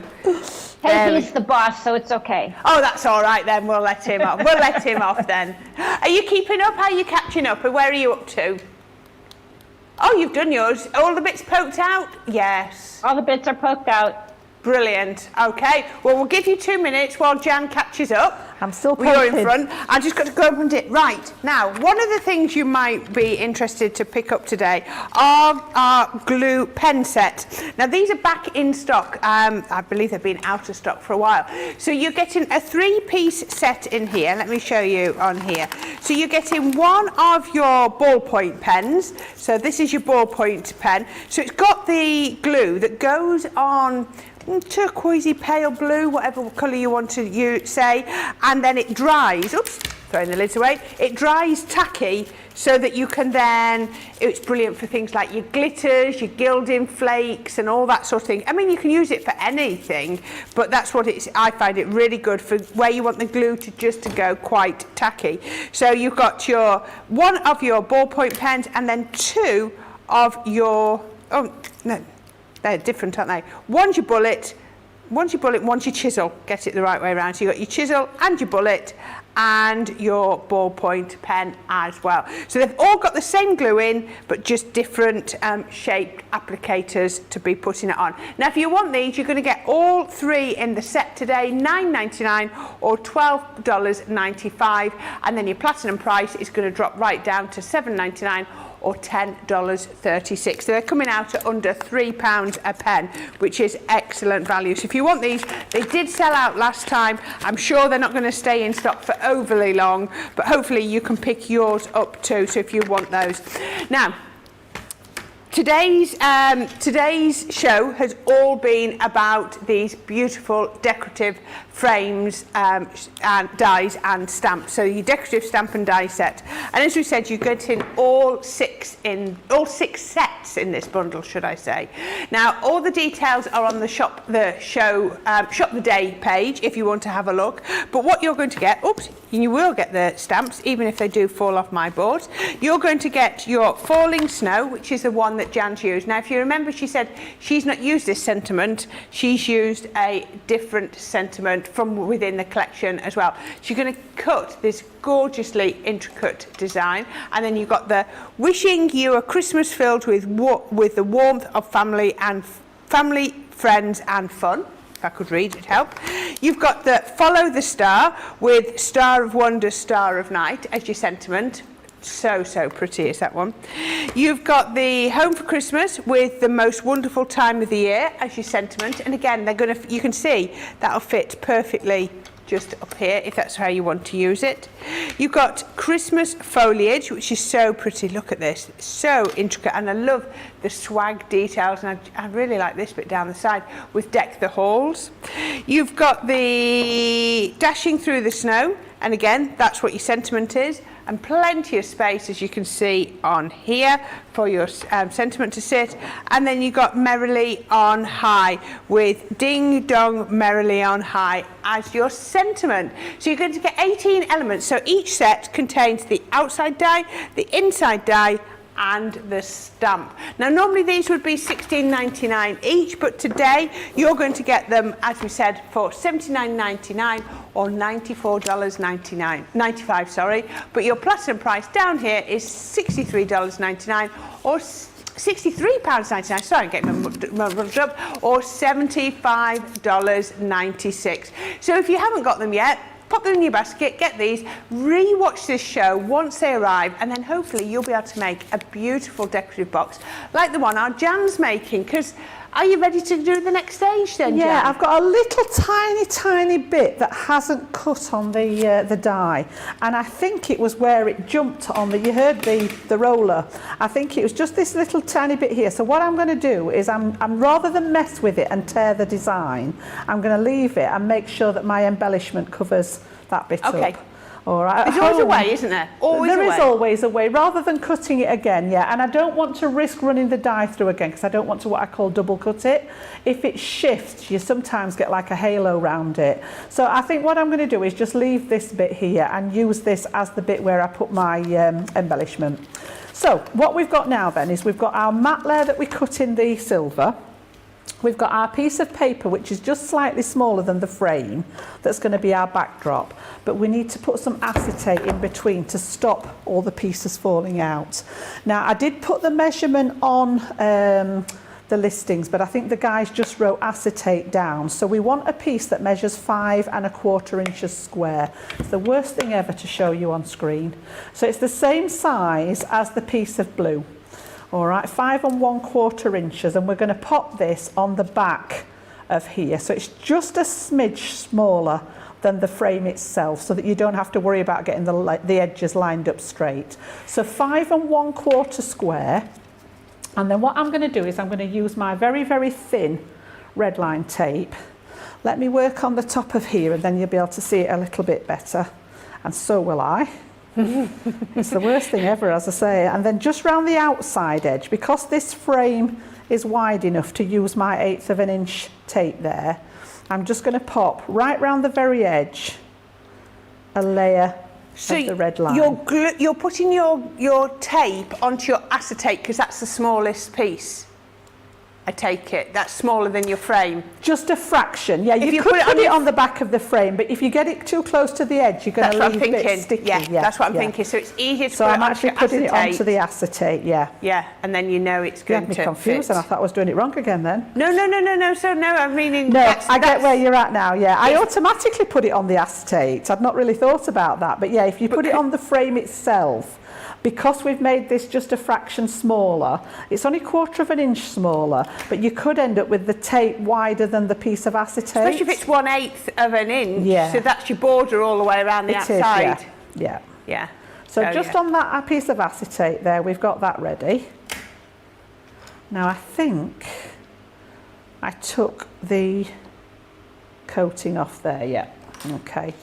So what I'm going to do as well is I'm going to use my dotty tape pen on the back of the actual design. So just on the filigree parts of the snowflakes, just because I don't want any of those edges loose, I'm just going to add a few little pieces of the dotty tape pen, going in the direction that I've die cut so that I'm not working against the design. And then the red line tape will do its job around the outside to make sure it's secure, because obviously if we're putting shaker pieces in, the last thing you want is for it to sort of come apart.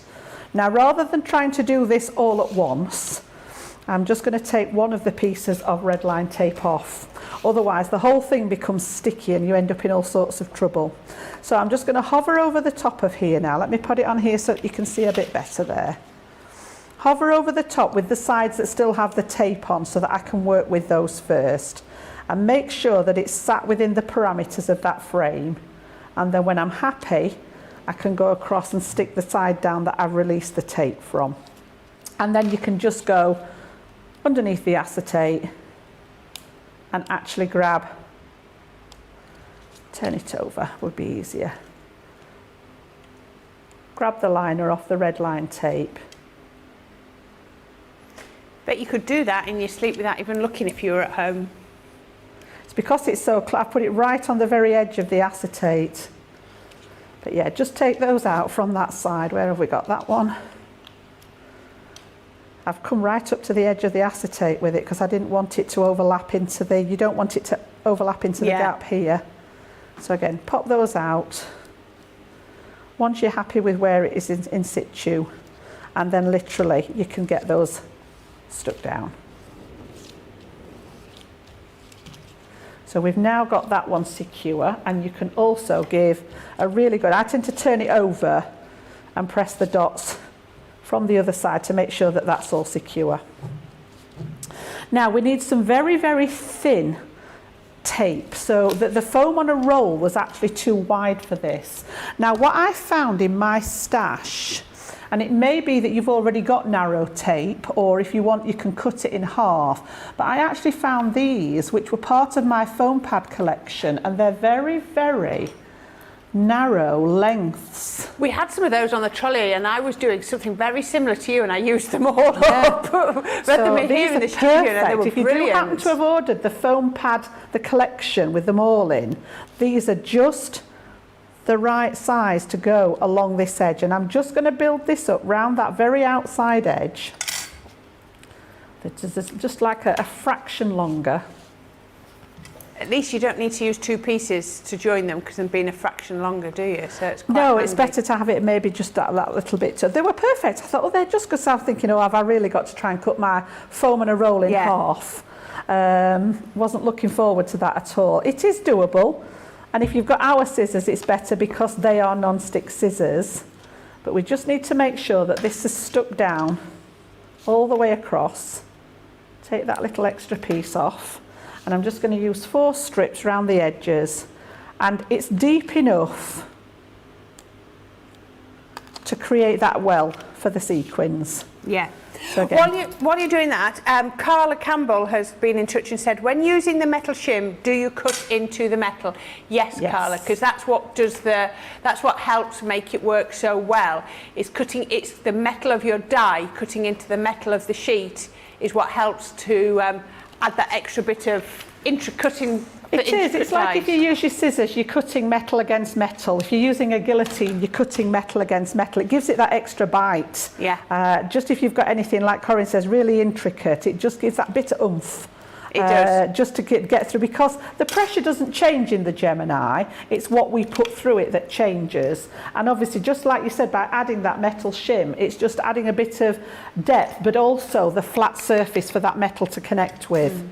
And Leica, and I'm so sorry if I said your name wrong, it says, where do you get those plates? I'm assuming she means the small Gemini Junior plates. Now, if you've got a Gemini Junior, your plates will have come with that.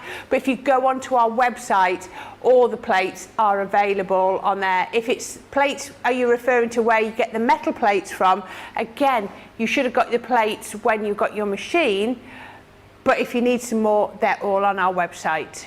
So go and have a look on the website. Yeah, you've got the original Gemini, the big one, what we tend to refer to fondly as the OG. These are actually the plates for the Gemini Junior, and I must admit that is my favourite combination. Yeah. Unless I need more space on here for the project, or the die is bigger than that surface, I nearly always use my Junior plates through the large Gemini. You just need to turn them sideways. They would go through the Gemini this edge first, the Junior this edge first. Through the larger Gemini, they go the long edge, so they go in this way. But yeah, it just cuts it, it's because we're all so impatient, cuts the time down by half. Yeah. Right, so I'm hoping that everybody's got this far, because I'm just looking at the time again, and it's disappearing quickly. So we're actually going to put the top of the box lid together. So first of all, we need to pop our silver layer down, and I'm going to do that. I'm going to jump to my Collal All-Purpose for this one, because I want to add as much strength to this as possible. And any of you that use all-purpose will know that it sets like cement. So wherever you can use it, wherever possible, it's brilliant for construction. A lot of people refer to it as construction glue. So because this is just plain cardstock to the top of my lid, I'm going to pop that one down with the Collal All-Purpose. Now, it's not so keen on the coated surfaces. So like I did with the mats and layers, when we come to this one, and again, if you want to do the quick ink round the edge, go for it. But this one, I'm going to go back to my tacky glue, my PVA one. Because the all-purpose is a solvent glue, it doesn't seem to play very nicely with sort of shiny and coated surfaces. So I'm just going to swap to this one. And the reason I like a wet glue is so that it will soak into that glitter surface, and you're going to get a really nice good stick. So this one's going to centre, and you're going to have a slightly larger border, so don't think you've cut it wrong. You will have a 1/4 of an inch all the way around this one rather than that 1/8 of an inch, but that's so that it will hide I didn't particularly want to see the blue round the edge. I wanted it to just be a background piece. Okay. And then we can come to our shaker element. So I actually had handy, because I'd got my Frosty and Bright collection out, we'd got those lovely iridescent ones in there. So I'm actually going to use some of those in the centre. Now, if we pop those into here, we've then got to invert this and guess where we're landing. So I actually prefer to put my sequins onto this bit here. The way around that, if you're not so keen on that, is to pop them into here and then put another piece of acetate on the back of it to secure it and make it a complete panel. We were talking about this yesterday when we were doing some bits and pieces. So yeah, there's lots of different ways to do it, isn't there? So once you're happy with those, we're going to take the liner off these little strips. It's amazing how those iridescent sequins change colour depending on what they're next to. Do you know, they're gorgeous. I love anything iridescent. I just think it's got such a quality to it. I love the iridescent spray and sparkle on a black card. That is absolutely beautiful. It's just got all the different rainbow colours in it. Now I've got a bit there that's not stuck down properly. I'm going to pop a bit of glue under that piece because I don't want my sequins escaping. So just under that corner there, for some reason, that bit wasn't stuck. So it is now. That's it. And then last one. Just take that one off. And again, just to be doubly sure, because we've got those sequins in there, I'm just going to give it, because these have been in my drawer quite a long time. Never found a use for them up until now, and then they were perfect for this. Yeah. So yeah, because they've been there a while, I'm just going to pop some little dots of the wet glue to make sure that it seals, because I don't want those sequins to fall out. And again, I'm going to pop, I can sort out which side's which when we've got it down. Again, just centre that. Forget about the paper layer. Have a look at your silver layer and centre it so that you've got a nice even border around that silver. And then leave it for the glue to dry. Don't be tempted to shake it straight away. Let that glue dry and let it stick before we start manoeuvring that about. Okay, so I'm going to leave that to one side to stick. I'm going to have a quick break because we've only got 20 minutes left on the show for my section before Anne-Marie comes back to join us. So just a quick break and then we're going to start with the mats and layers. Right, so whilst everybody catches up, sorry about that, I was just getting these, we'll have a quick look at these ink pads. So this is a 10 set of ink pads, normally $5.99 a set, and you're going to get the all 10 today for $41.93 or $62.65. Now these are your opaque pigment inks, so they're going to be brilliant for blending and building up, but they're also perfect for embossing too. And you're going to get Midnight, is the first one. These are going to be back to front the other way around that we did them now. Baby Blue, isn't that gorgeous colour? Really pretty. Lemon Tonic. You're going to get Chinese Red. Oops, they're all falling over. You're also going to get your Smoked Emerald. That's a lovely colour, is that? You can see that. It almost looks a little bit black, but it's not. It's got the green in there. You're going to get your Grasshopper. Perfect. Sandstorm, which is there. Then you're going to get your Friar Brown. Then you're going to get your Smoked Pearl. And finally, your Anthracite. There we go. Absolutely gorgeous. This is a lovely collection. If you've not got any of your opaque pigment inks, then this is a brilliant place to start. Now you're going to get all 10, $41.93 or $62.65. No more comments, apart from lots of people singing certain songs about the foam that you might be using, but other than that, but we're not going to bite on that one. We're not going to bite. So Jan, are you ready to go to the next bit? I am. Oh, yeah, she means business. She's tied up her hair. I know, I'm just really, really warm over here. I think it's because we're trapped in the corner and the heat just gets more and more and more. I've got you onto serious fan crafting on down here, but yeah, I've had to take the hair back. I do apologise because I am very warm. So what we're going to do then is I'm just going to leave that top section to dry. So the bit with the shaker in, we're just going to leave to one side to dry.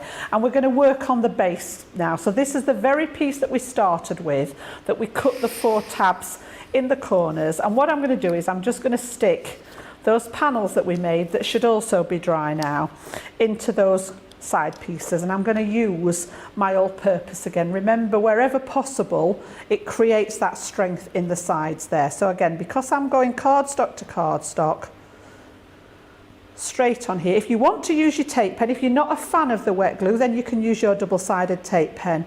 It's just that I know that this glue sets really, really solid, and it's every time in between the layers, it's just adding strength to that project. So again, just going to pop all 4 of those on ready. So Bubble and Squeak just said she's joined part way through, but she thinks this project looks spectacular. Is it a box or a frame, please? It's a box. It's a gift box, yeah. Between you sending that and us getting up, you'll probably be able to see that, yes, it is a box. A gift box. It could just as easily be done in a frame. It would look beautiful in a frame. Yeah. I know the frame that I did with the, I think it was the dancing dragonflies, everybody loved that one. We just used one of the, that lovely Swedish shop. Yes. We just had one of their frames, and we'd put the piece inside there, and everybody loved that. There were so many people joined in on that one and sent me pictures after they'd done the craft along. It was lovely. Yes, I think I remember seeing it on the side. It was very, very it pretty. actually won me Project of the Month, I think, on that particular one. Excellent. Yes. So I was really pleased. But yeah, this one is actually a gift box, but could very easily be turned into a frame if that's what you wanted to make. This die would lend itself to being the centre part for a nice frame. It would, wouldn't it? And then you could decorate accordingly. You'd make a nice frame on a scrapbook page if you had a picture behind it, wouldn't it?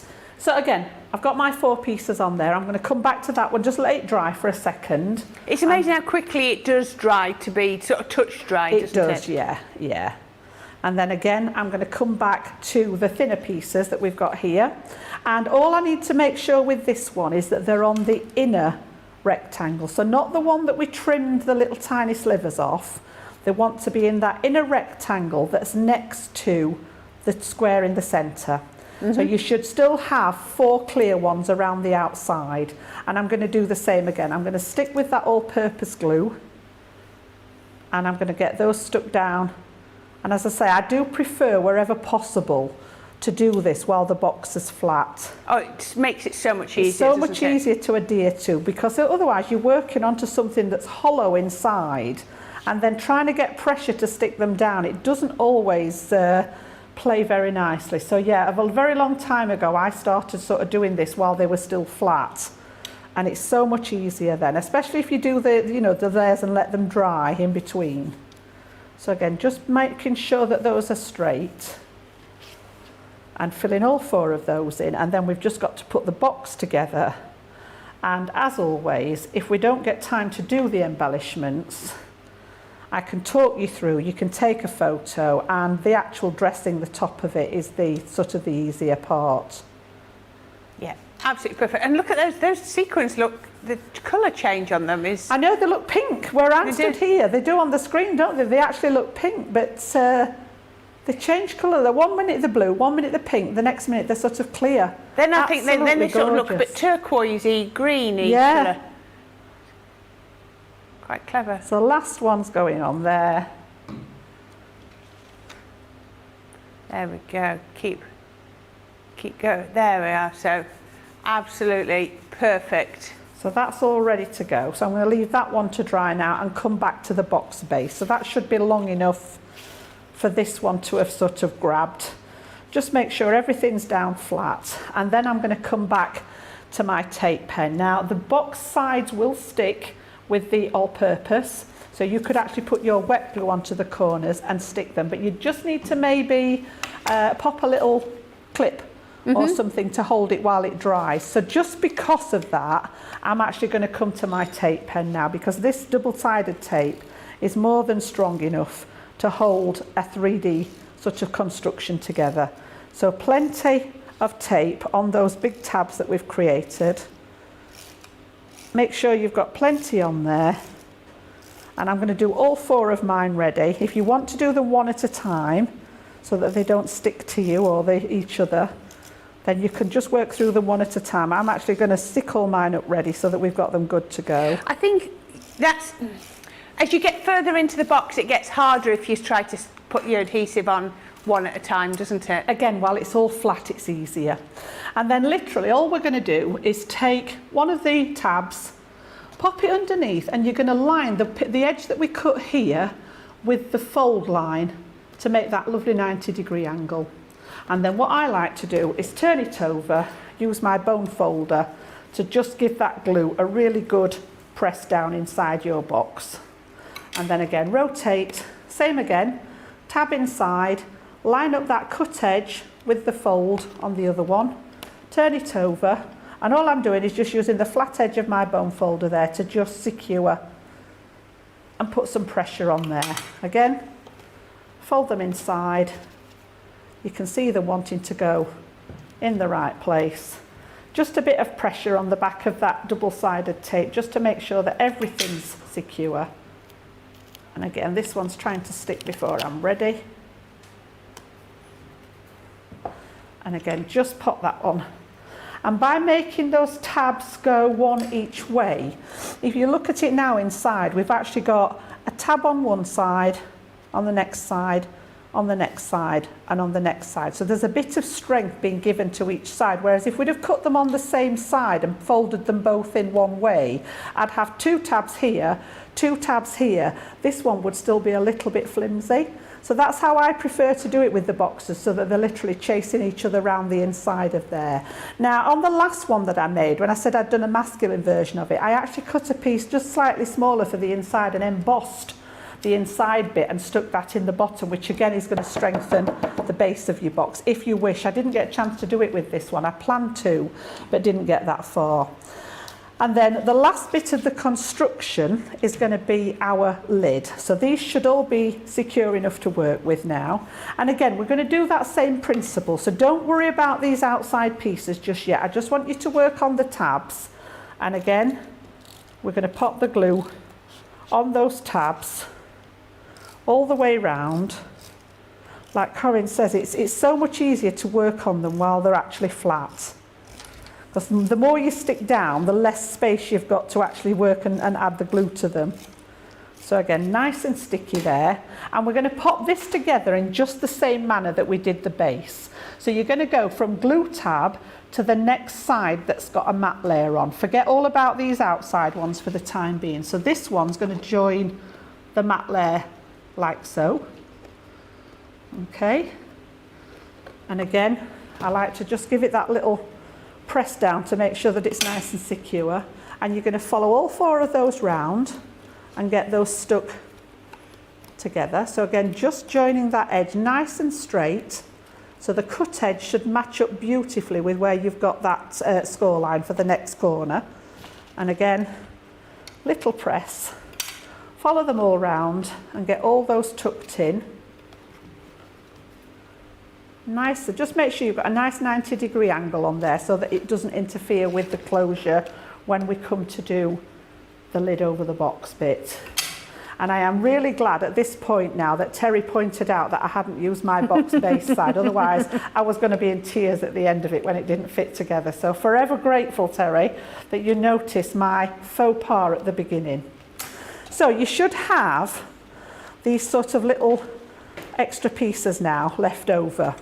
And again, I know I keep swapping, but for reason. I want to create the strength in here now. So I'm going to go back to my all-purpose and I'm going to do these one at a time rather than go round all 4 of them. So just on the tab itself that we've created, I'm going to pop the collal on because I want that layer to set really rigid and create extra strength. And then fold it inside, give it a little press, and then again I usually come in with my bone folder just to spread the glue out. So if you can just see inside there, all I'm doing is just pressing, reinforcing that fold and just spreading any glue out that's under that tab. And that should sit in that edge nicely now to make it sort of a double thickness. And then we're going to do the same again on all 4 sides. So just take them one at a time this time. I find it easier than gluing all of them at once. So next one, fold it in, and it'll fold in nicely because we took those little slivers out of the corner. And again, using your bone folder. Makes the inside of the box so much neater as well, doesn't it? It does. It covers up a lot of the workings inside, so you can't see where the tabs are actually situated on the lid. So therefore it's not going to catch when you pop it onto your base or anything. And then again, we've just got the 2 more sides to do.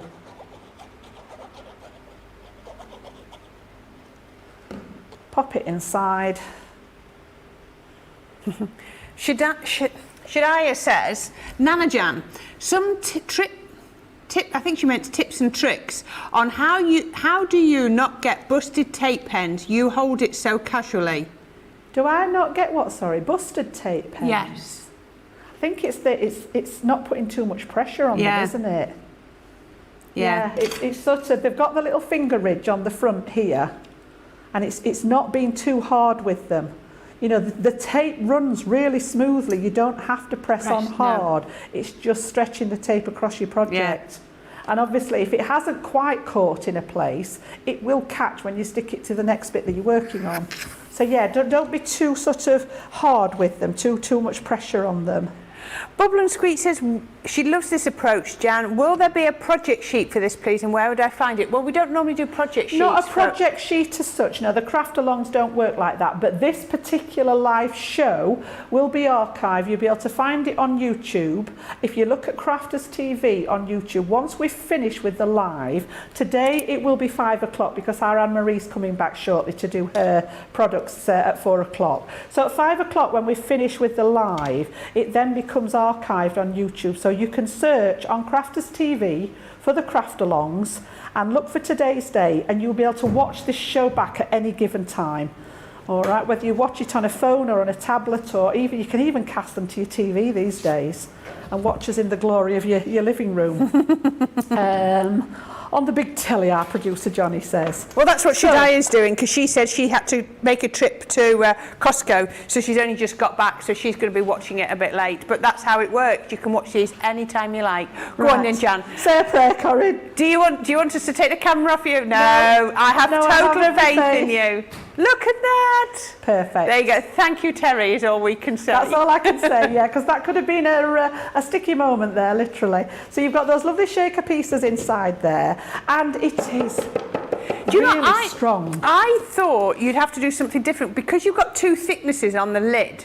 That's effectively bringing the lid back in a bit. It is a little bit. So I thought you must have to do something different, but I think you've just burnished it down well. So yeah, and it is a snug fit. You want, if you're going to pop a gift in here, I mean, I'd be looking at putting something in there, possibly wrapping it in tissue paper, something like that, and you put it. You don't want somebody to pick the box up and the lid fall off. So it is a snug fit. It's meant to be. It should, but you should be able to feel when you press this down, the air.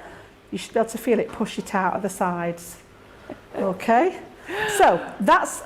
I'm not going to go much further with it, to be honest, on air, because I can see time ticking away. But if I bring back in the one that I actually did at home, I can just talk you through what I did on top of it, because we've got this far now. You can see we're pretty much in the same place there. Does make a difference, though, by inking up the edges, doesn't it? Well, that's the bit we was going to check, wasn't it? If you look at that there, can you see that? Yeah. I think it makes a difference. This is the one with the ink on. Yeah. And this is the one that's just the paper. Yeah. You know, it's the paper sort of blends preference. into the glitter, doesn't it? And then look at that, you've got all those gorgeous embellishments on there as well. I actually stole the sentiment from the Home for Christmas one, which is the one with the Christmas tree on. I just thought that was a better size, and I've just stamped it onto some all-purpose card and just made the little flag tail in here. And then I used my snowflake dies. Mine were from the Frosty and Bright, but we've got quite a few collections now with the snowflakes in. And I just wanted some extra interest at the top there, and there is actually a little tiny star just stuck in here as well, and one under the edge of the sentiment, again just out of some scrap silver that was left over. And then I did ask you to pop a little bit of ribbon on your list, and I just felt when it was finished that it needed something in that top corner. And then as far as the pearls are concerned, I pretty much went in the centre of every snowflake. So I've added them to the frame that we made, and then I've also added them to the centres of my extra snowflakes that I put on top.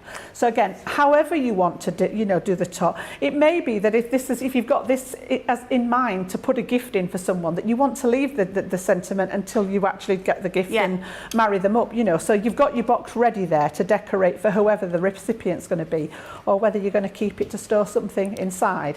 But yeah, that's where we're ending up. If you want to take a screenshot of that one now, you can actually see where the embellishments go, just to finish it off.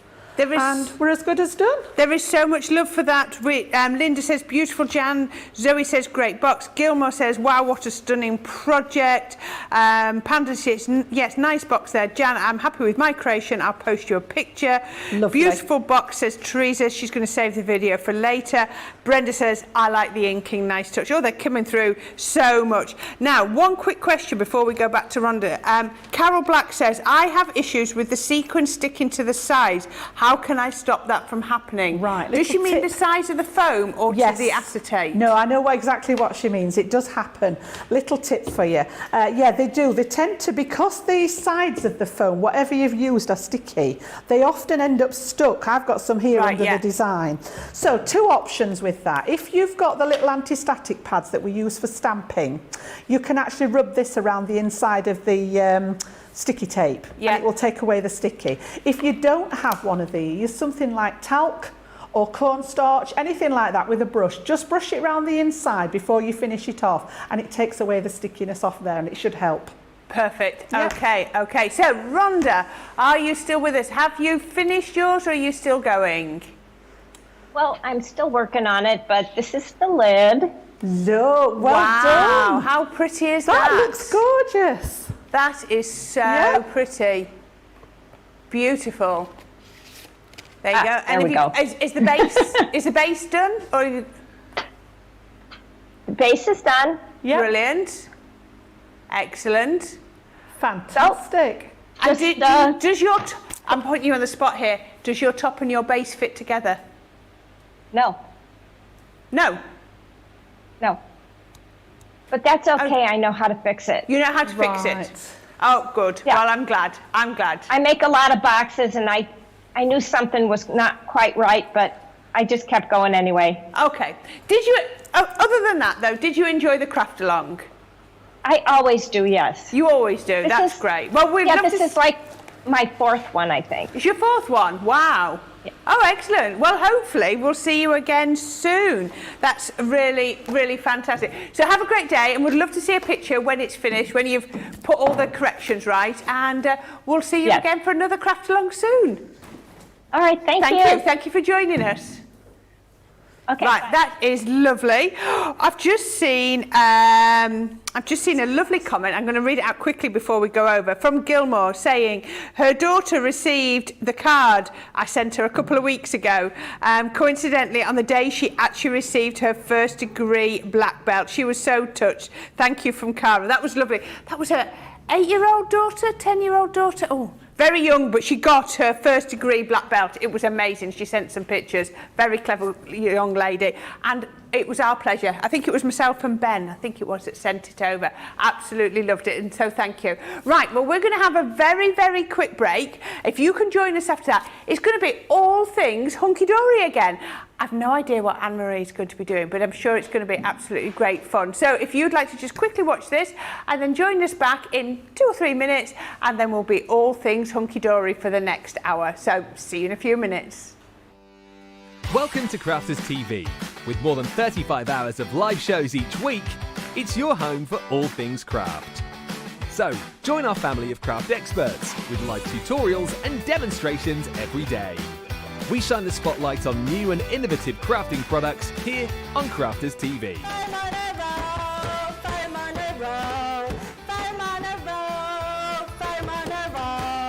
Get creative and craft along with our amazing deals. Your next craft project is only a click away.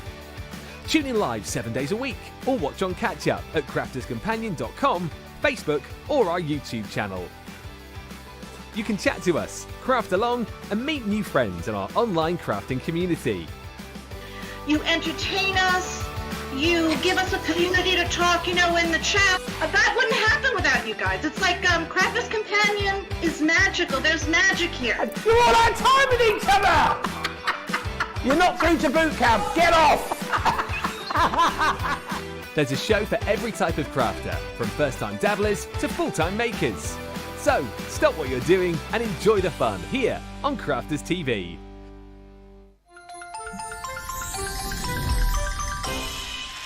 What makes Crafters TV so special is you guys. It's really special because the experts are really experts. They're really skilled at what they do, and they want to make sure that the audience also improves on their skills. Crafters TV is so special because you've got together a really sort of key group of people and people that are very passionate about the product. Crafters TV is so special because it's a unique community that we have with each other where we can learn and grow and communicate with each other. Community, the family spirit, the education, everything to do with craft. We are all like-minded people who share a passion. I love all the inspiration the demonstrators bring and all the knowledge for us out here. What makes Crafters TV so special? 100% it's the interaction. No other crafting TV channel or show has the same interaction. I love the community, I love chatting live, I think that's the best part, and it's gone beyond crafting because we've become friends. It feels to me to be a really, really close relationship with our customers and viewers. You guys make us feel like we're part of your family. I've never been on the show before, but one of my friends who I did meet from CCTV encouraged me, and I was on the craft along. Massive team of people, and I think they've all got their role to play, and it just brings everything together. It allows us to do our job and just love it. The people, obviously, the people not just here at Crafters Companion, but the viewers that watch us. I mean, everybody. We have this real magical essence about it. Bye for now. Bye.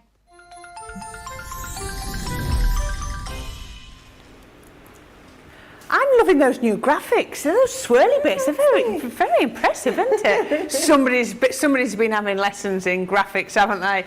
It's, yeah. Oh, we've got a new guy, apparently. He knows how to do that. Right. Well, it's all changed. It's me and Anne-Marie again. Hello again. We've set up the table nice and neatly. For the next 3.5 minutes. Yes. Yeah. Let's not beat about the bush. In 3.5 minutes, this is going to be chaos because it was before. So this is all about Hunkydory for the next hour, and then we're going to have a look. It was so busy earlier. We had so much love for all of these. Everybody was loving all of the products and everything that we had to go. And there's already apparently a few sellouts. We will just mention them in passing, but I'm not going to show you them because that's not fair. I don't like doing that. That's not fair. So the first thing we're going to look at is our Christmas wishes. It is our Designer Deco Large Ultimate Collection. Half the stock has already gone. Okay, so it doesn't hold out a lot of hope. Thank you. There's so much. It doesn't hold out a lot of hope for 6 o'clock. 6 o'clock. Yeah, I was working this out. Right, so as Anne-Marie explained to us earlier, Deco Large is all about decoupage on a grander scale. So it's all about getting the large You were going right. Decoupage. I was doing so well. Why wasn't I doing so well? And then I just know. Decoupage, I just lost it. Right, so this is your Deco Large. Now, in this kit, you're going to get over 240 sheets. So it's an immense kit. What you're going to get here is you're going to get your inspiration sheet, and I think this is so useful because it just gives you so many ideas on what to do. Then you're going to get these. I'll put them on the table so we can have a look. Hopefully you can see those. Now, each one of these sheets is a double sheet, isn't it? Yeah, so you're getting 2 of each of all the designs, so you can see how they're coming sort of 2 up for you on here, and these are all your toppers, which will sort of become the first layer of your decoupage. So this is the full image that you're going to get So here. if you were looking on a sheet, this would be like layer 1? Yes. When they're numbered, this is like layer 1, isn't This would it? be layer 1, yeah. And then what you'll then get is all the decoupage bits and pieces to lay on top of here. Look at this. Not only, look at this, all these they're extra jam-packed. bits. Yeah, absolutely jam-packed. We don't like to sort of waste any space. So you've got frames on there, you've got borders. Look at the, extra bits. You've got little corners, you've got loads of sentiments. You've just got loads of options as to what you want to use. Have you noticed they're not all squares, they're not rectangles or ovals or circles, there's so many different Real shapes. variety of shapes. Oh, this is still going, this is still... These are all your layers now. Oh, these are the layers, yes. So these are all the bits and pieces that would push out, and you would layer up, starting with the largest, sort of losing some of that image with every layer until you get to the tiny details at the front. Yeah. And these will layer up on top of your base layers, like your very first topper, if you will. Exactly. I do see absolutely gorgeous artwork. Aren't they gorgeous? Yeah. The artwork is the colours, the richness of the colours. So am I seeing gold in here as well, aren't I? So Foiling they'll and vary. So obviously our sort of warmer, richer tones. I've got gold foil, our cooler snowmen and things like that. I've got the silver foil. So you've got a real variety running through here. This is lovely. It's so the vibe it gives off, isn't it? It just gives you such a cosy feeling for those. You know, you can see all of those. So once you get through all of those, we then move on to these. So these are your... This is just your A4 cardstock. So you can cut this down to any size you like. You can make any size card you like. You can layer your decoupage straight onto here. So maybe you don't want to use the snowman base layer, and you just want to add the layer straight onto there, then you can do that as well. Oh, it's the right size so then. it's exactly the same size. So you can really mix and match. You can sort of alternate your layers, pop a layer on here, a layer on the topper, a layer on there, a layer on the topper, you know, make it go even further. So I was going to say, for value for money then, this is phenomenal because, you know, you can really stretch this out. You can eke it out a long way if you wanted to. Definitely. Lots of sort of fussy cutting opportunities if you want to. I mean, looking at that, 2 cards straight away. Yeah. I'd be cutting that down that panel. Yeah, you've almost got a good sort of 7-inch, 8-inch square card there, plus that long panel as well. See what you're saying, if you come down here, I was almost bringing that in there, but you could take that and then have that at the side. So you can easily, you know, sort of cut into this cardstock and really sort of stretch that out. Yeah, and again here, if you trim this down, you've got quite a lot of that left over. You can see how easy these are. Or you could use these to create some gorgeous designer-shaped cards, couldn't you? Definitely, yeah. Aren't they beautiful? Right, so that's the sort of first bit. This is your deco large. Right, I'm already going wrong here.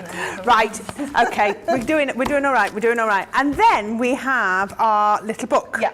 So our little books, we've seen these before. I'm sure if anybody has followed Hunkydory before, they'll have seen these before.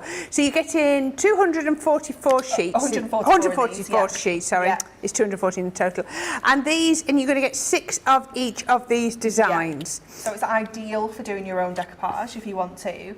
But using them as individual toppers, you know, you could instantly make 144 cards with this. Yeah. I mean, if you sold all of those cards for £1, you know, it's crazy, isn't it? It's ridiculous. Just from this. And it's totally acceptable. You know, I pay £1 for a handmade card. That's, you know, maybe got a bit of Miri card on. 5 in a bundle for £4 or something like that. You know, definitely. So easy. You could make like little Christmas card sets, you know, the kind you get in the boxes, and they've got like 4 different designs, 5 of each. You know, you could do little sets like that and sell them like that as well. Absolutely perfect. Now you'll have seen that. That's a good example. So this one was in your decollage, because if you remember earlier, Anne-Marie made that card, look, and you can see the decoupage on there, but we've also got it in the little box. So some of the images that are in your decollage are also in here, but then you've got a lot more images to go as well. Yeah. Now that's not it, because if you've been counting up, that hasn't made just over 240 sheets so far, because we've also got our inserts. Now our inserts are absolutely gorgeous, and they're called they're called luxury inserts, but if you want to use them as outserts, if you want to use them as mats and layers, then you can. It's entirely up to you. Such pretty colours, and again, but they're different from the cardstock, aren't they? Yeah, so sometimes they could be that the image is flipped, so the Robin one, for example, is on the other side of the cardstock, so it adds a little point of difference, but, you know, it really does finish off that card. So I've already shown you the polar bears, the sort of ideas that you could be doing. We've all seen the Hunkydory printed acetate. So how about putting, that's got a little dome, can you see the dome effect on there? Now this one is the one that I keep getting drawn back to. Isn't that absolutely gorgeous? It is beautiful. I think with the roses. That one. Yeah, it's lovely, isn't it? Absolutely beautiful. And you can see here, cutting into the cardstock, this is what we were saying, you can cut into it. Look at the colours on here. It's as if you look at that, you would think there's a light under there. Yeah, you would. Lighting it up, the colour's incredible, isn't it? They really are. And then you've got your sort of diorama type cards as well. Absolutely gorgeous with the little dogs. That image is gorgeous, isn't it? All the little dogs, you can see. Right, as I was saying, half the stock has gone of this collection. Now, this is a complete collection, but if I'm going to lift that up so you can pull this out. Okay, you ready? If you want to complete this, then you can add in your adorable scorable. You can indeed, yeah. And these colours have been selected to coordinate with all of the images that are in the Decoupage collection. And you'll see, you know, there's quite a host of images, let alone all the different colours in there. So to capture that within our sort of 30 sheets here, you do have 15 different colours, and you're going to get 2 of each. So you can see how these are going to coordinate absolutely perfectly. You've got some real traditional colours in here. You've got all of those sort of frosty shades. That one's almost like a denim. It's beautiful, isn't it? It's gorgeous, isn't it? Again, you sort of frosties, then you've got those really warm sort of gold tones. That one would be great with the kings. Absolutely gorgeous. We just illuminate it. Yeah. I didn't even say the price of the other one, but this one is $9.99 or $14.49, dropping down to $7.99 or $11.59 if you're a platinum member. So doesn't show it up there, but it will in a minute, hopefully. There you go, limited stock on this. So we've got more of the ultimate sets than we do of the adorable scorable. So if you do want the perfect match of the adorable scorable, then you need to be quick and get it added into your basket. So yep, I think that adorable scorable is going to work with so many collections. Oh, it is all year definitely. round. Yeah, I mean, we pick these colours to coordinate with that particular collection, but for sure, you're going to be able to use it with everything. Exactly. Okay. Right. So the next little one we're going to look at is our little book. So you saw the little book here that was our Christmas wishes. As Anne-Marie said earlier, the imagery doesn't repeat. So the imagery in the Christmas wishes won't be in any of these little books here. Now, half the stocks have gone of here, and I think that's because you're buying 2 and you're getting 1 for free. So cute, aren't they? So you're getting the festive gnomes. Yeah, absolutely. Adorable imagery. Really on trend. You know, the sort of gnome gonk things have never gone out of fashion yet. You know, they're still so popular in home decor. You can see them obviously coming in for sort of Christmas. You can see them for Halloween. You know, they're just so popular. We absolutely love them back at Hunkydory. This was our favourite book out of all of them. We just love it. It's just so much fun. So many different colourways in here as well. So, you know, you can send it to absolutely everybody. I think so many people would appreciate this kind of artwork and this sort of fun feel. Yeah, it does. It feels quite light-hearted, doesn't it? And look at his big nose. So cute. So you've got couples in here as well. It is just fabulous. Very, very cute. Very on trend. It's just I can think of so many different people across you know, your spectrum of people that you send them to. Oh, definitely. You're going to be able to. Now you're going to get 6 of every one of the designs. So as Anne-Marie showed us earlier when she was doing a card, you can cut into them, you can make decoupage, you can do however you want. So you've got 6, so maybe you're going to use them in pairs, in trios, and maybe, you know, and just do a couple of cards with each one. Or if you wanted to, you can just literally stick them on your mats and layers and you're good to go and use all 144 separately. Yeah, definitely. They make beautiful sort of 7x5 cards. It's like the perfect size for them. You can see we've got the polar animals here as well. This one does have some sentiments as well, so you can really sort of make, you know, complete cards with this one. But yeah, really gorgeous imagery, really sort of, it does make you feel sort of cold, doesn't it? It's all frosty, but I love those dashes of the peachy tones and the lilacs and the pinks running through here as well. So again, you know, it's got a real variety of artwork, even though they're all sort of polar animals. That one is just absolutely stunning, isn't it? Yeah. And having that frame around it as well, or the borders like that does. It's gorgeous. The artwork is second to none. It is so, so amazing. Look at that. It's just, and then you've got the cutes. Yeah, so sweet, isn't it? Mixes and matches, doesn't it? Yeah, really does. Real variety. Just great for sort of kids' cards, this one as well. Maybe for the kids to Or make. if you make for charities, these always animal go down. charities. Yeah, animal charities. Perfect. Absolutely perfect. Gorgeous, it's gorgeous. like a little cheeky selfie, aren't they? A couple of those. Little tongs out there as well. Look at him. I can see so much you're going to be able to go in with your glitters with those. Oh, and definitely. yeah, Gilded really. flakes, things like that. Exactly. All sorts. Yeah, just really embellish. And then the third one, maybe this is the one you're going to deem as your free one, is your snowy days. So again, we're going to go through a range of images here with the commonality here that they've all got that snowy theme in common. All a little bit frosty. So you've got your cute, you've got your sort of traditional, you know, look at that. I mean, that's anything a winter celebration, isn't it? It doesn't have to be Christmas. Look at those. And we're going across a whole range of feelings.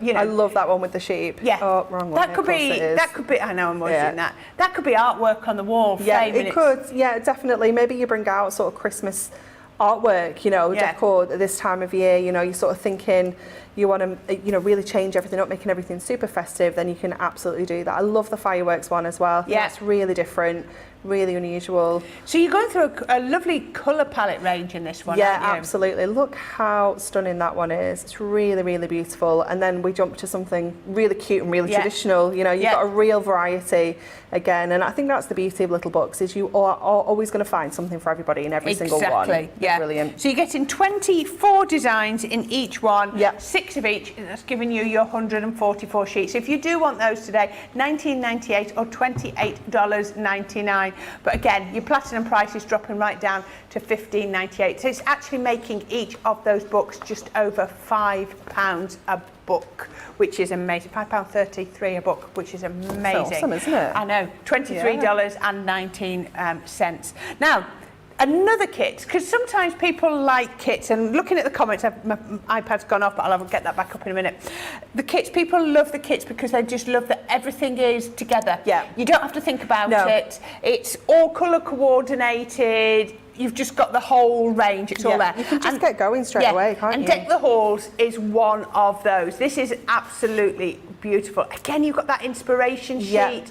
There are some beautiful design styles on there that you're going to be able to look at that, keep that, and maybe make other kits to use it. Definitely. You're going to get your 2 bonus sheets. So, you know, you've got 24 tags there, 24 little sentiments as well that you can use. And there's some really almost like informative ones on here about pine cones and the holly and the poinsettia, just telling you a little bit more detail about those plants. But really, really lovely imagery. I just love the colours in this. I think they're just a little bit different. Yeah, that's what we were saying earlier, isn't it? The red isn't a pillar box red, or even what you call a Santa Claus red. It's got that coral tones to it, that terracotta almost.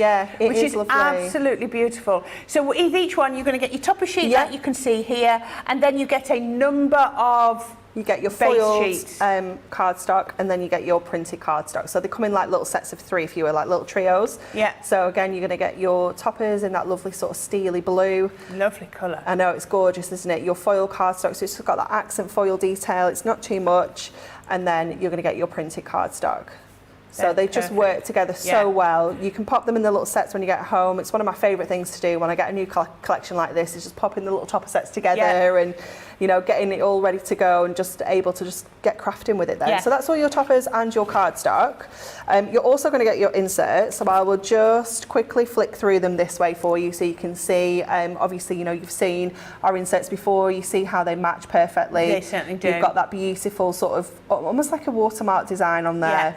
Just finishes that card off. That faded image. Yeah, beautiful. Absolutely. So that's your inserts, and then you're also going to get your fabulous square little book with this one. So this one's got 150 pages in rather than your 144, and it's got 25 different designs, but you're still going to get 6 of each, so you can still do that decoupage if you want to. But again, just stunning artwork. I mean, a lot of these are perfect for you to bring in your own sentiments. You know, there's space on there for you to do. It's slightly different to some of the other toppers, because the other little books I'd say are purely toppers. These are toppers, but some of them are elements. You've got some tags, you've got some little bits and pieces you can layer. I mean, that one's just gorgeous, isn't it? Isn't it? Again, those colours running through. Just popping these onto 6x6 cards. They just look fabulous. They mat perfectly onto a 5x5 mirror mat as well, or your adorable scorable, whatever you want to use. But they're just absolutely stunning, and I just love that we can make really quick, simple cards with these, or we can be a little bit fancy and we can do some decoupage. You know, it's up to you. The time you have, the skills you have, whatever you want to do. Little books work for you. Yeah, whatever exactly. your Yeah, crafting exactly ability, that. don't they? Yeah, definitely. Really gorgeous sentiments. Pretty. Absolutely gorgeous. Like I say, if you want this whole collection, so it's going to give you the kit, the inserts and the little book, you're going to get that today for £29.97 or $42.99. So you're saving £10. So I did write down what that was. That was that was a 25% saving. I could have worked that one out. Why didn't I work that one out? So sorry about that. So if you want to order that, those are going there now. Now, if you want to get these, you're going to have to be so quick. These are another item that's limited stock, and I'm not surprised. These are your festive foiled and die cut acetate jars. So you get 10 sheets, which gives you 40 jars. Cut on your acetate. Absolutely amazing. You can see here, this is one that Anne-Marie has popped out. So they're giving you the shape of the jar, and it's all foiled, and it's pre-die cut, so you just pop it out, and then you just make your project. So it just gives that extra little lift. So when you put it on top of, let me show you this one here, when you put it on top of what you've got, oh, let me come in there, sorry, there you go. It just gives that extra sheen. It just lifts it, doesn't it? It just makes it, takes it to the next step. I'm going to have to show this, going to have to share this. This is the gorgeous little Sophie. There we go. And because you're getting 40 sheets, you can afford to do them double-sided like this. So we've got the acetate on both sides. So that means that that's a perfect little ornament. Can you imagine that as a Nana gift? If I got something like that from my grandsons, it would be perfect. It would be hanging on the tree, pride of place for Christmas, which is absolutely lovely.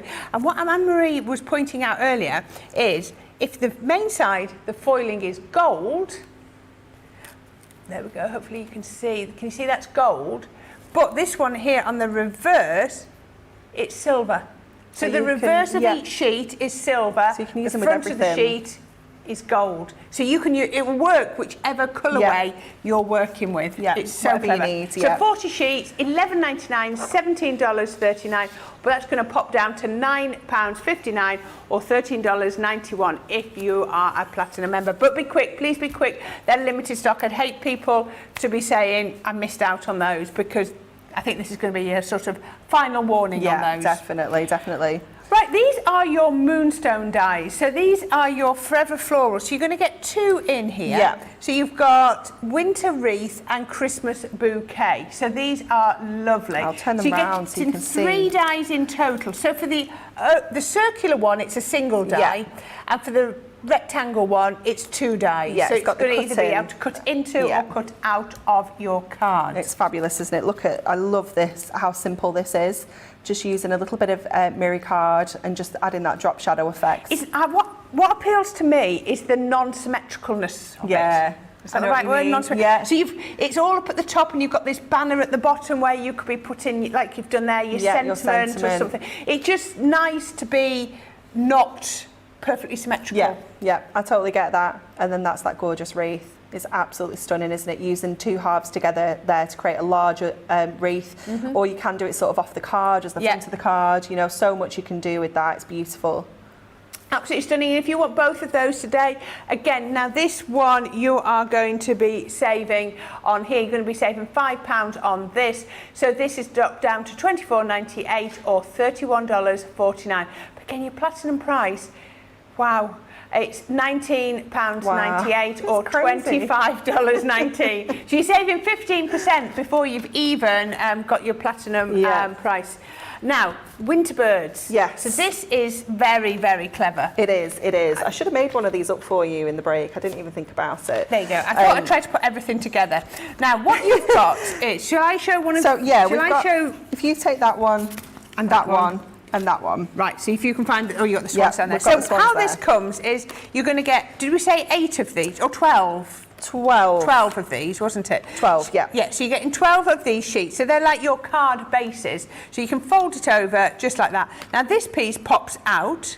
So you've now got your card front. You've got a decorative back. Now, is that going to be your handmade by part or I'm a cutting mine in half. I'm cutting mine in half and using it on another project. We're going to use that, talk about that in a minute. Then you've got your insert that goes in there. Then when you've got that done, you can then stick that on the back just here. You can see now I've just put that through there. And then I've got all my decoupage elements to go on here.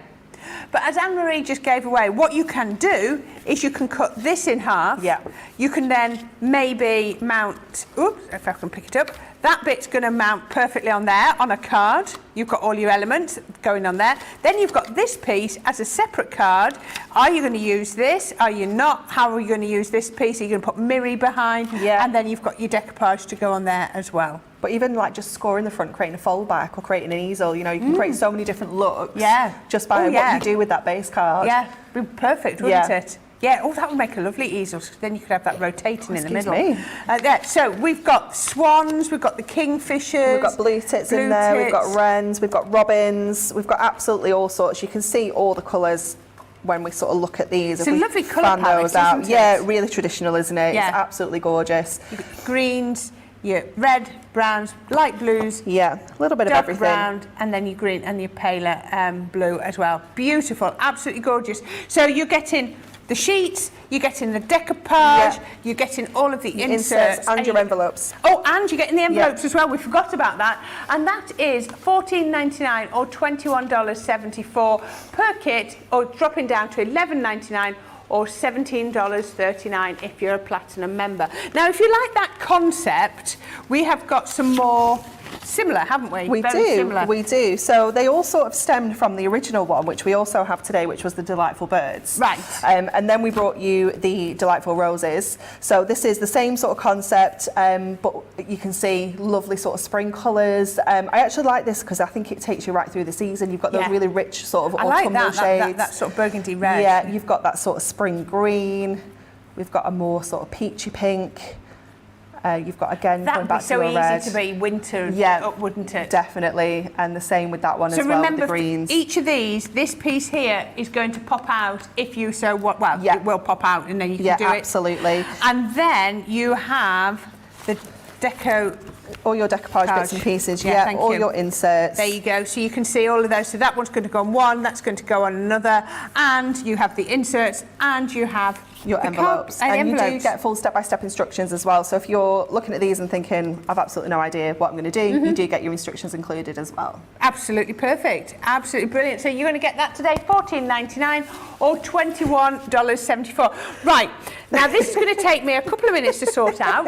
I can do it. Anne-Marie's going to pop over. She's going to do a demo. Which one are you demoing on first? Christmas wishes. Perfect. Right. So she's just left me chaos, absolute chaos, but we can sort it. She's giggling all the way to the other side of the studio. Now, Christmas wishes. I think you like that one. 60% has gone. We've got another half hour now, and another hour in a little while. So hopefully you're going to get that quick before it's gone. But if you want it today, you're going to save £10 on there, 20%. So that's dropping down to £39.97 or $57.95. But look at the platinum price, £31.98 or $46.36. So Anne-Marie, are you ready? I am, yes. She is ready. She's got those large foam pads. I'm definitely going to I'm trying to find her stash of those before quickly I go home. Stick them all on the backs because I've not got organised. So, what have we got going off over there then, Okay, so we're going to do the kings for this one because I just love the image, love the colours. I just think it's so regal, isn't it? So we're going to layer these up now. So I'm just going to push all these out. Now, when you're pushing out your decollage, if you find it a little bit trickier, you can sort of go around the edges. If you pop this onto like an embossing mat, you can just go around the edges and give this a little bit of a push around the outline, and that will just help release those little pits for you if you prefer that. Obviously I've got a little bit that's just got really stuck there after I've said it makes it nice and easy. There we go. But you can just go in, give it a little bit of an emboss, and you can see how easily it comes away. So it depends if you find it a little bit tricky sort of pushing them out. Do you put your foam pads on before you push them out if you're at home, or is it just you do it for no, TV? I do that all the time, yeah. Okay. On Friday Friday? What day is it? Monday, Tuesday? Friday. When I was prepping these, I didn't have time to put all my foam pads on, so So yeah, we're going to put some foam pads on now because I have no idea what day it is, Johnny. No idea. It doesn't help that you were last in work on Friday, then you've had a bank holiday Monday as well. No. So you're probably completely confused, aren't That's what it is. Too many days off in a row, that's what it is. Oh, that's a hardship, isn't it? Isn't it? Isn't it? How unfortunate. 3 days off. We have no sympathy, do we, Johnny and Charlotte, who are in... No, I don't blame you guys. Don't blame you guys. Okay, so we're just going to get all these out and then we can get layering this up. And you get so many layers on here. It's just absolutely fantastic. Now you'll find all these little pips that are on here. I can be sometimes a little bit fussy and I do like to sort of go around and just trim those pips off, and that's just personal preference. It's entirely up to you, but you can see how well everything is die cut. It's just so easy to do. We have that little sentiment as well on there, which I'm just going to grab. And then we can start sort of layering this up. So let's go in with our first layer. So we know that this one is the very first one, and that is just the kings there. And then let's have a look now. So this one is our next layer, and you'll find some little areas like this that need to push out as well. So I always find it a bit easy to turn them over and just find any little areas like that, like here.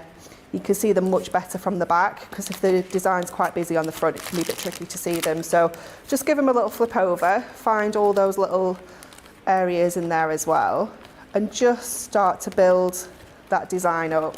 And you can see how well this comes together. Again, adding a little bit of shaping if you want to. Just going around the layers there. And you don't need like hundreds of foam pads on here either. You can get away with sort of one larger one.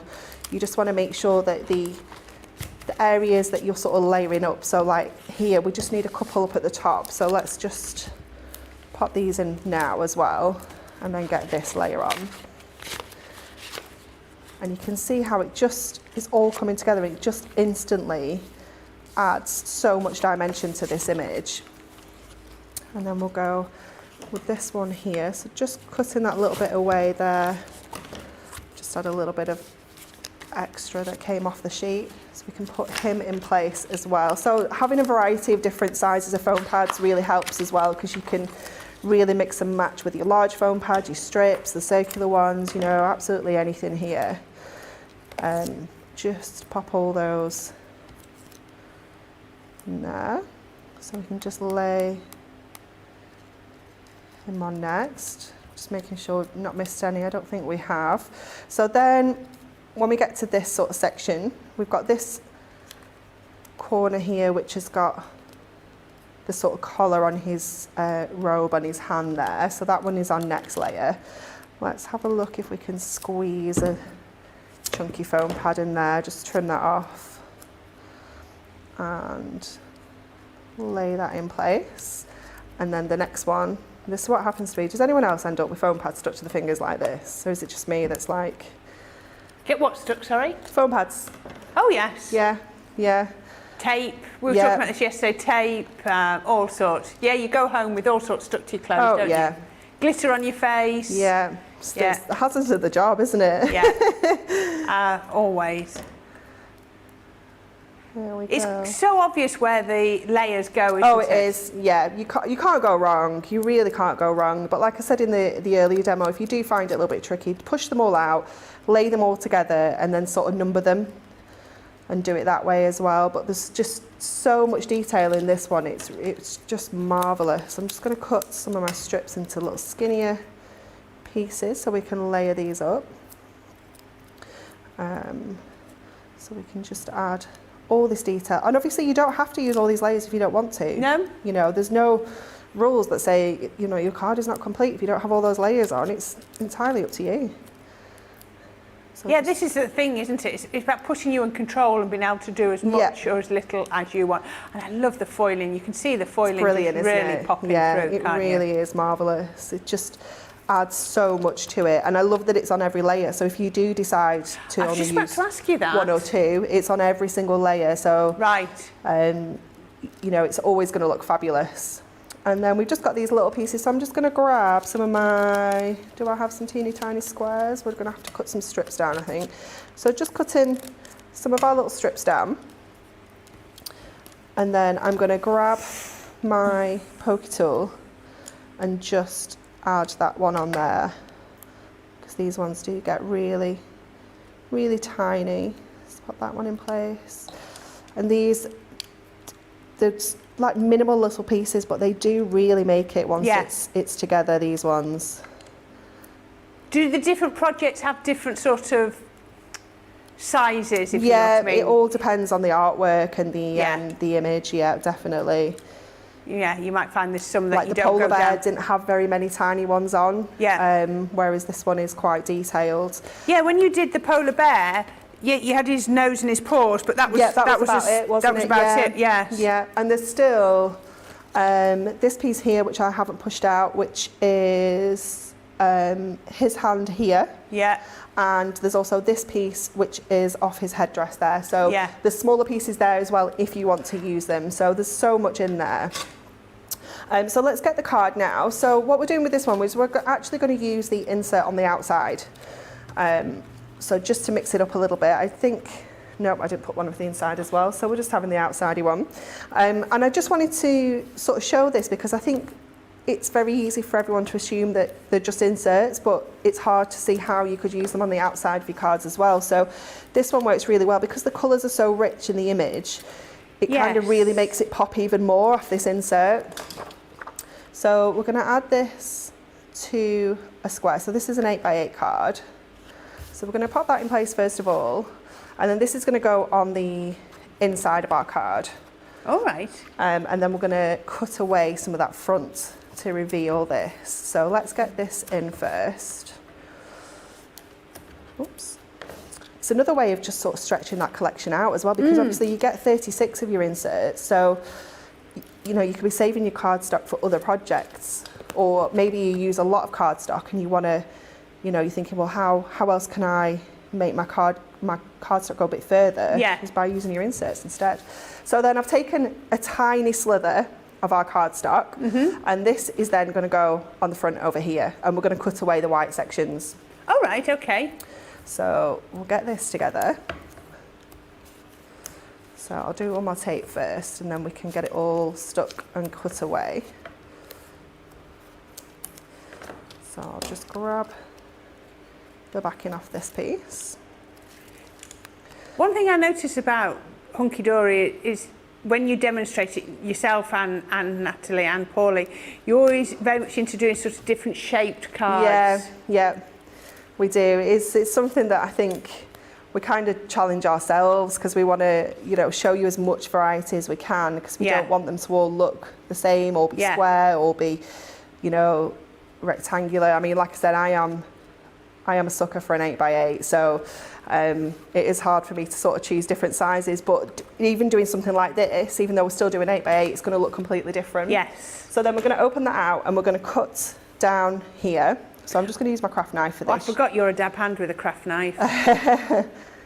So we're going to cut along there, close that back up, and then just cut along the top of there as well. So you'll find that you've got a little bit of white at the top that you can just cut away. Oops. Because we don't push this right onto the score line. Obviously, it just goes up to the score line. And then just turn it around and do the same on the other side.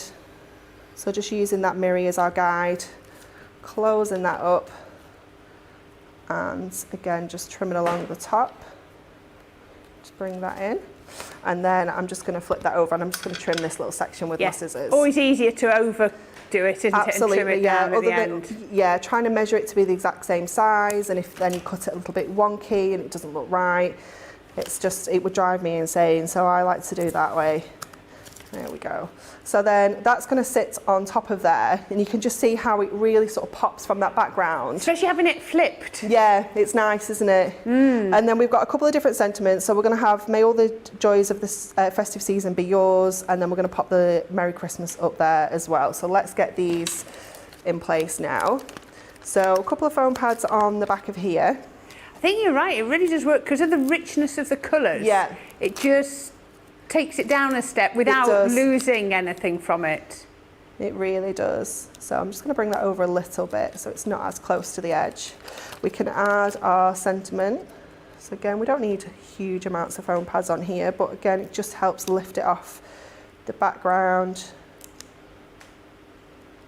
There we go. And then that little Merry Christmas we can pop in that top corner as well.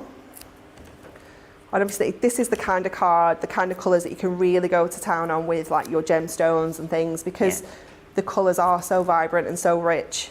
Now, if you're like me and everything has to coordinate, everything has to work together, Hunkydory is definitely where you need to be, because everything just coordinates. Right, I said 50%. It's now 70% of this one gone. So yeah, it's going really, really fast. So if you want your Christmas wishes Designo Deco Large, this is the ultimate collection. So that's going to give you the toppers, the background sheets, the inserts, and the little book. Then you're going to get those today. Get that the right way round. I'm forgetting what it is. 20%. I was right. 20%. £10 off. $39.97 or $57.95. I shouldn't doubt myself. Now, if you want that, the other one we're going to look at is 70% gone. Oh, Johnny just said 70% off. I could say that's a good deal, John. That's 3 for 2 is a good deal. Don't get any more off. Right. So, what you're going to do is you're going to pay for 2 of your little books, and you're going to get your 3rd little book for free, so whichever way you want. So you've got your festive gnomes, which is absolutely gorgeous, 144 sheets, which is 24 designs, 6 of each. So these are absolutely beautiful. So you're going to get all these gorgeous, gorgeous designs. Very, very on trend. Landscape and portrait. The colours in these are beautiful. These are a really lovely reds and blue and green palette. So they've got some gorgeous colours running through here. Very, very on trend. Really gorgeous. Going to work for all generations, all ages, all genders. These are going to be perfect. So 24 designs, 6 of each. So just think of all the things, all the techniques you're going to be able to do, because you've got 6 repeats of every picture. And then you've also got your polar animals, get it right. Now I love these. I love the colours that are running through here. You're going to get, you know, your pinks, your lilacs. You've got the frames on there. You know, absolutely gorgeous. Again, you're still getting the 6 images. Look at that one. Absolutely beautiful. I don't know where you get your artwork, but it is absolutely stunning. And look at this. You just pick up on the colours, the little accent colours in there. You know, you don't need to do that much more to these, and you've got some beautiful, beautiful finished projects. So that might be the 2 that you paid for, and this one is your free one. So this is Snowy Days. Now this is a lovely, what's the word I'm trying to think? It goes across so many different styles, I think, but it's got the snow in common. So you've got your really cute for the children, you've got your Santas, but you've also got, look at that, some really lovely images, a bit more traditional. Look at that one, isn't that absolutely beautiful? Lovely, lovely images. Absolutely gorgeous. I'm just giving you a flick through here, then you go down to some of your cutie ones. Was that the one I was thinking of? Yeah, look at that. Absolutely beautiful in there. Absolutely gorgeous. 6 of each design, and that one is effectively what you're getting for free. Now, it was quiet on the comment. I think you were all taking in the chaos that Anne-Marie and I caused. But Laurie has said, wow, I could never cut straight like that without a ruler. That is a talent. She's pretty good with a craft knife. Rhonda's sent in a picture of the finished project. We'll try and catch up with that later, see if we can find that. And Shaddai says, I so love this collection, like how the 3 wise men are unique. Also great on 8x8 card. Thank you, Anne-Marie. So You're welcome. You go. So now we're going to look at the little books. If you've got these, $19.98 or $28.99, then you might want to know how to use them, and Anne-Marie's going to show us. Okay, so we're going to go with our polar animals for this one, and what I wanted to do was show you how you can use your little book pages to create a background sort of look as well. So what we've got is we've got the super cute little seal there. He's just so cute. I love his little face. And then I've taken these 2 polar bear images because what I wanted to create was a kind of frame. So I'm going to just do a little bit more trimming on this, but you can see that once we pop that in the centre, we've got that beautiful blue frame down the sides, and nobody would even know that we've got that sort of in the middle. So you can really have a play around with how these look. I'm just going to bring my trim in, just take a little smidge more And because you've got this. 6 of each, it really isn't a problem, is it? No, so for here we're going to be using 3 sheets in total. So obviously 2 of the polar bears, 1 of the seal. So it still leaves us loads more sheets to play with. And it's just having to play around, like taking some sheets out, laying them down, seeing how they look, and just seeing how that's going to sit in the centre. So just making sure that that's the same size now as my little book. It's absolutely perfect. And, you know, lots of people would look at this and wouldn't even see that join. No, but I'm not seeing it at all. Yeah, just to help sort of diffuse that a little bit, we're going to add some blue parchment over the top of there. So it's going to sort of hide that join a little bit, diffuse that blue background down a little, and just really make our sort of seal pop there as well. So let's stick all this down. So I'm going to go with my tape here. It would be a really good idea if you're not very confident with sort of tape and that sort of instant grab is using one of your wet glues so that you can sort of wiggle this around and get it into place. I also really liked how my mirror card sort of picks up the blue tones of the image. I had to double check it. I've checked it twice now to make sure that it's not a blue one. It's just silver. It's silver, is it? But when like for me to look at it here now with all the blue around it, it's really picking up all those blue vibes. It's so cool. So yeah, just using a silver for this. But if you have some of the blues, I think we brought some to you before as well, some of our sort of pastel blues and things like that, it would be great for this. So just getting this one in first of all. So this one is going to go to, I mean, it doesn't matter, it can go towards the top or the bottom, whichever way around you put this. But what we want is that sort of blue section more towards the top so that we don't see. Do you have a preferred matte layer size? Are you a quarter of an inch? 1/8 of an inch. On either side, or in 1/8 of an inch in total? In total. Wow, they are slim then. Yeah, skinny little mats and layers, yeah. Yeah, it's funny, isn't it, how you have like a what you prefer. So on our trimmer, we call it notches. We're dreadful for not actually giving measurements. We call them notches. So yeah, so if I was doing, so this is a, I think it's 5 by 5, 6 by 6. So my papers would be 5 and 7/8. Yeah. Wow. So that's, yeah. So we do skinny little mats and layers. But yeah, it's personal preference. It is. It's totally personal preference. Yeah. Just thought I'd ask because we were it's talking a lot fine. about it earlier. So then when we come to our image, to save a little bit on our mirror card, what we're going to do is we're going to actually just add 2 strips down the side here because we're not matting and layering the whole design. We're just doing a frame down the side. So just a little top tip on how you can, you know, save a little bit on your mirror card is just going in with some little strips down the side like that. No one else would ever know. You know you've saved a little bit of mirror card there. And you could have so many little bits of scraps like this. I know I do. I've got a box full of little bits of mirror card. So it's nice to get in and raid it every now and again to be able to do stuff like this. So just grabbing, I've just taken a little bit of a skinnier tape. It's been troublesome at that end. Let's see if I can get it here. There we go. So just doing one at a time. And I'm just going to line that up to the edge there and just sort of drop that down. And then obviously again, we can just trim off once we've got them both in place. Perfect. Yeah, it's lovely to see these sorts of top tips, to see different ways, you know, Yeah. like you say, to save your precious resources. Definitely, really, isn't especially when it comes to things like mirror card, where you know they can be a little bit more pricey. You know, you do want to get the most out of it. Just popping that one down there again as well, and then just turn over, and we're going to trim that way. Actually, we don't need to turn over because that's kind of the right side of my scissors there. I think she's referring to the seal, but Elizabeth Cram says, I wish I could buy 20 of just this image. Stunning. It is very, very cute, isn't it? It's quite adorable. I mean, you get 6 in there. You get 6. Quite a lot.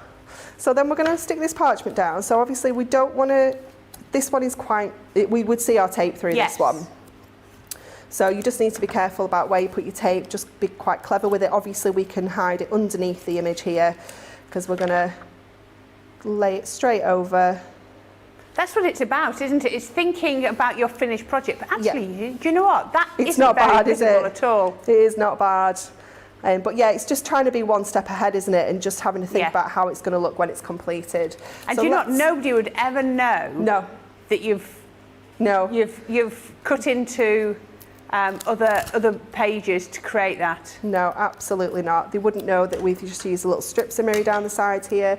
So just to make it sit nicely, I'm just only going to put my foam pads in the centre. So rather than sort of pop them over the edges, it would be minimal that it would lift it up a little bit more at the sides than the centre, but I'm a Virgo and I can't deal with that. So we're going to go just down the centre, makes it nice and easy. So then we can place.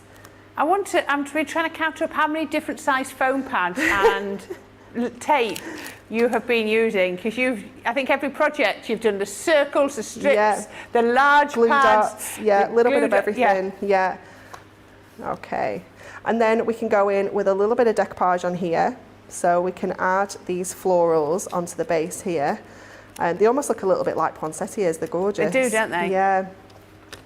And again, we can just take a couple of our foam pads here just to get this in place. And we can just... This is what we're saying, it's so easy to create decoupage with these because you're getting so many in your collection. You are, and you could do another one. You could do the seal and then do the flowers if you wanted to add more layers. And then we've got a couple of different sentiments. I wasn't sure which one to use. Should we go Season's Greetings or Let It Snow? And where should we put it? Because I was really... Season's Greetings... Yeah, like that. Yeah? Like that. Okay, that's fine. Do you know when you just like, I can't decide, so I'm going to take everything and let someone else choose. So a little bit of tape on the edge there, so we can layer that on top. And then we just need to put the whole thing onto a card. How easy is that? Yeah, absolutely. So simple. Really, really lovely cards. And again, just because we're using the sort of rectangular little books doesn't mean you can't put them on square cards either.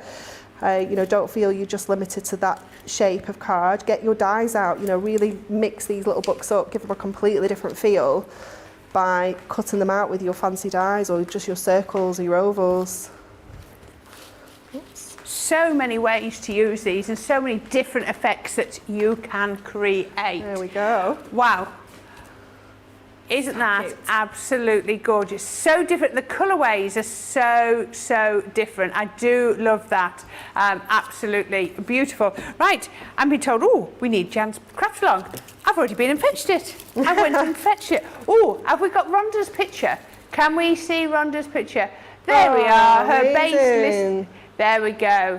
It all fitted. We knew she'd get there. Absolutely gorgeous, Rhonda, and thank you so much for joining in with us. Right, now we need to get demo of the show going while we have a look at some more hunky-dory bits. So, project one is Jan's craft box, and look at look at these. The turquoise coming out in those sequins is amazing, but they're not. They're iridescent, but they're just picking up all those lovely colours. Yeah, absolutely perfect. So that's project one. It feels so robust, so robust. Project one. Anne-Marie, what have you got? We've got two from you. Sorry. First one was your Three Kings. To my polar bears. Three Kings is number 2, and project number 3 is those gorgeous little seal. There we are. So there we are. 1, 2, or 3.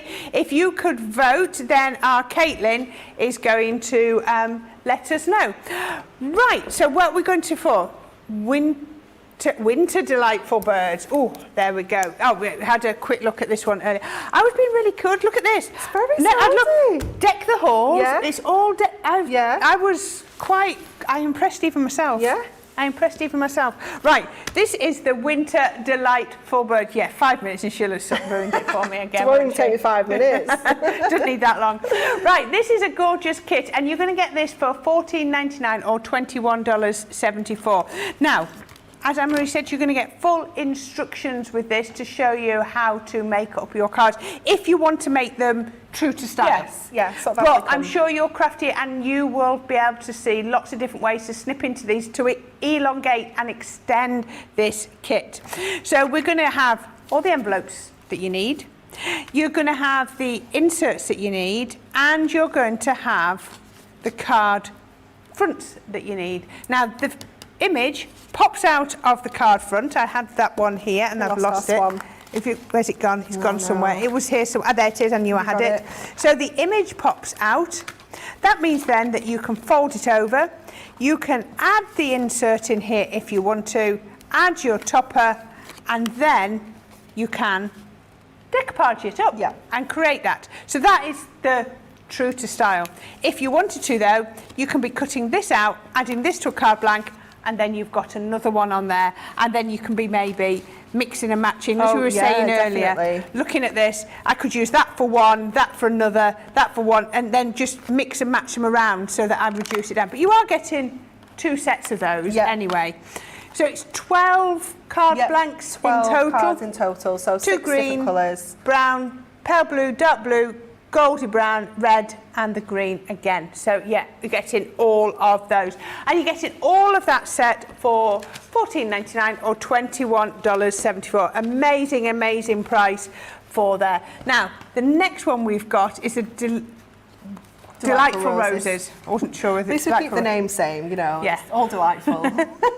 Whatever the theme. You've got the card fronts with the toppers that pop out again. Yeah, exactly These the same idea. frames are gorgeous, isn't aren't it? they? That beautiful. It's like a lattice sort of look, isn't it? It's really, really lovely. All sorts of different colours as well. And then you've got like a lacy finish as well. So real variety within here. Gorgeous sort of peach pink. I love that one there. And the red's then nice, we've isn't got it? that red as Proper well. Christmas red. Yeah, and then you've got that sort of Christmas green as well. Yeah. You know, it's gorgeous, isn't it? All sorts of beautiful florals in there. Same idea. You're going to get your inserts, you're going to get your envelopes, you're going to get your decoupage. And then you've got all of the decoupage here as well. So you're getting all that. Look, and I can even see little sentiments dropped in there, extra butterflies. It's all there. Same price as the other one, $14.99 or $21.74. Now, we mentioned this one in passing when you did one of your demos this lunchtime. Half the stock of this has gone. Now, you get 2,560 sentiment strips in here. It's amazing. Yeah. Absolutely So amazing. this is where you're going to get your guillotine involved. Yep. So this is where you will trim it down, use your guillotine or a pair of scissors, depending on how confident you are. So you get sentiments with black with white writing. Then you get the white with the black writing, and it's all in this type font. Yeah. And then you get the sort of, what I said, the craft Yeah, effect. it's like a vintage, isn't it? Vintage, Yeah. Spilt cup of absolutely. tea. Yeah, that's the one. With the black font on there as well. But as we were saying earlier, I suppose you could colour those, but these white ones, once you cut them out, ink them up, and you're going to get whatever colour you want, aren't you? Definitely. You're going to put your inks through those. Now, if you want those, all 2,560 on those sheets, it's $7.99 or $11.59. So that's amazing. They've all got a Christmas vibe to them, haven't they? Yeah. So, you know, all the people in your family, you're going to some cover them amazing all ones. of those. Yeah, they're brilliant. Right, last chance, I think. If you want these, you need to check out quickly because these are about to sell out. They are totally limited. So what you're going to get is 10 sheets, and on each sheet, have you got a piece of... I'm just grabbing. There you go. There we go. 10 sheets. On each sheet, you've got 4 of your bottles. You can see the different designs on there.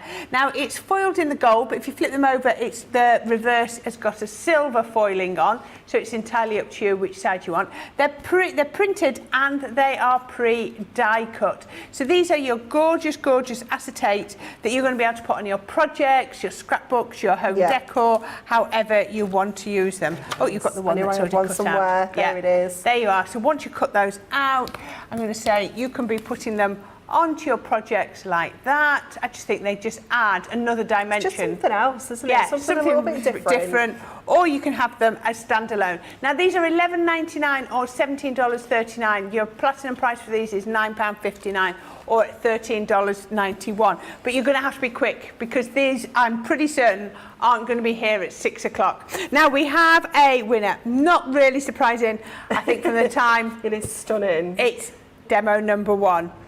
There we go, absolutely gorgeous. There we have our gorgeous box. So Jan's box is going in towards our demo of the day, and we'll have a look at that at just before 9 o'clock tonight.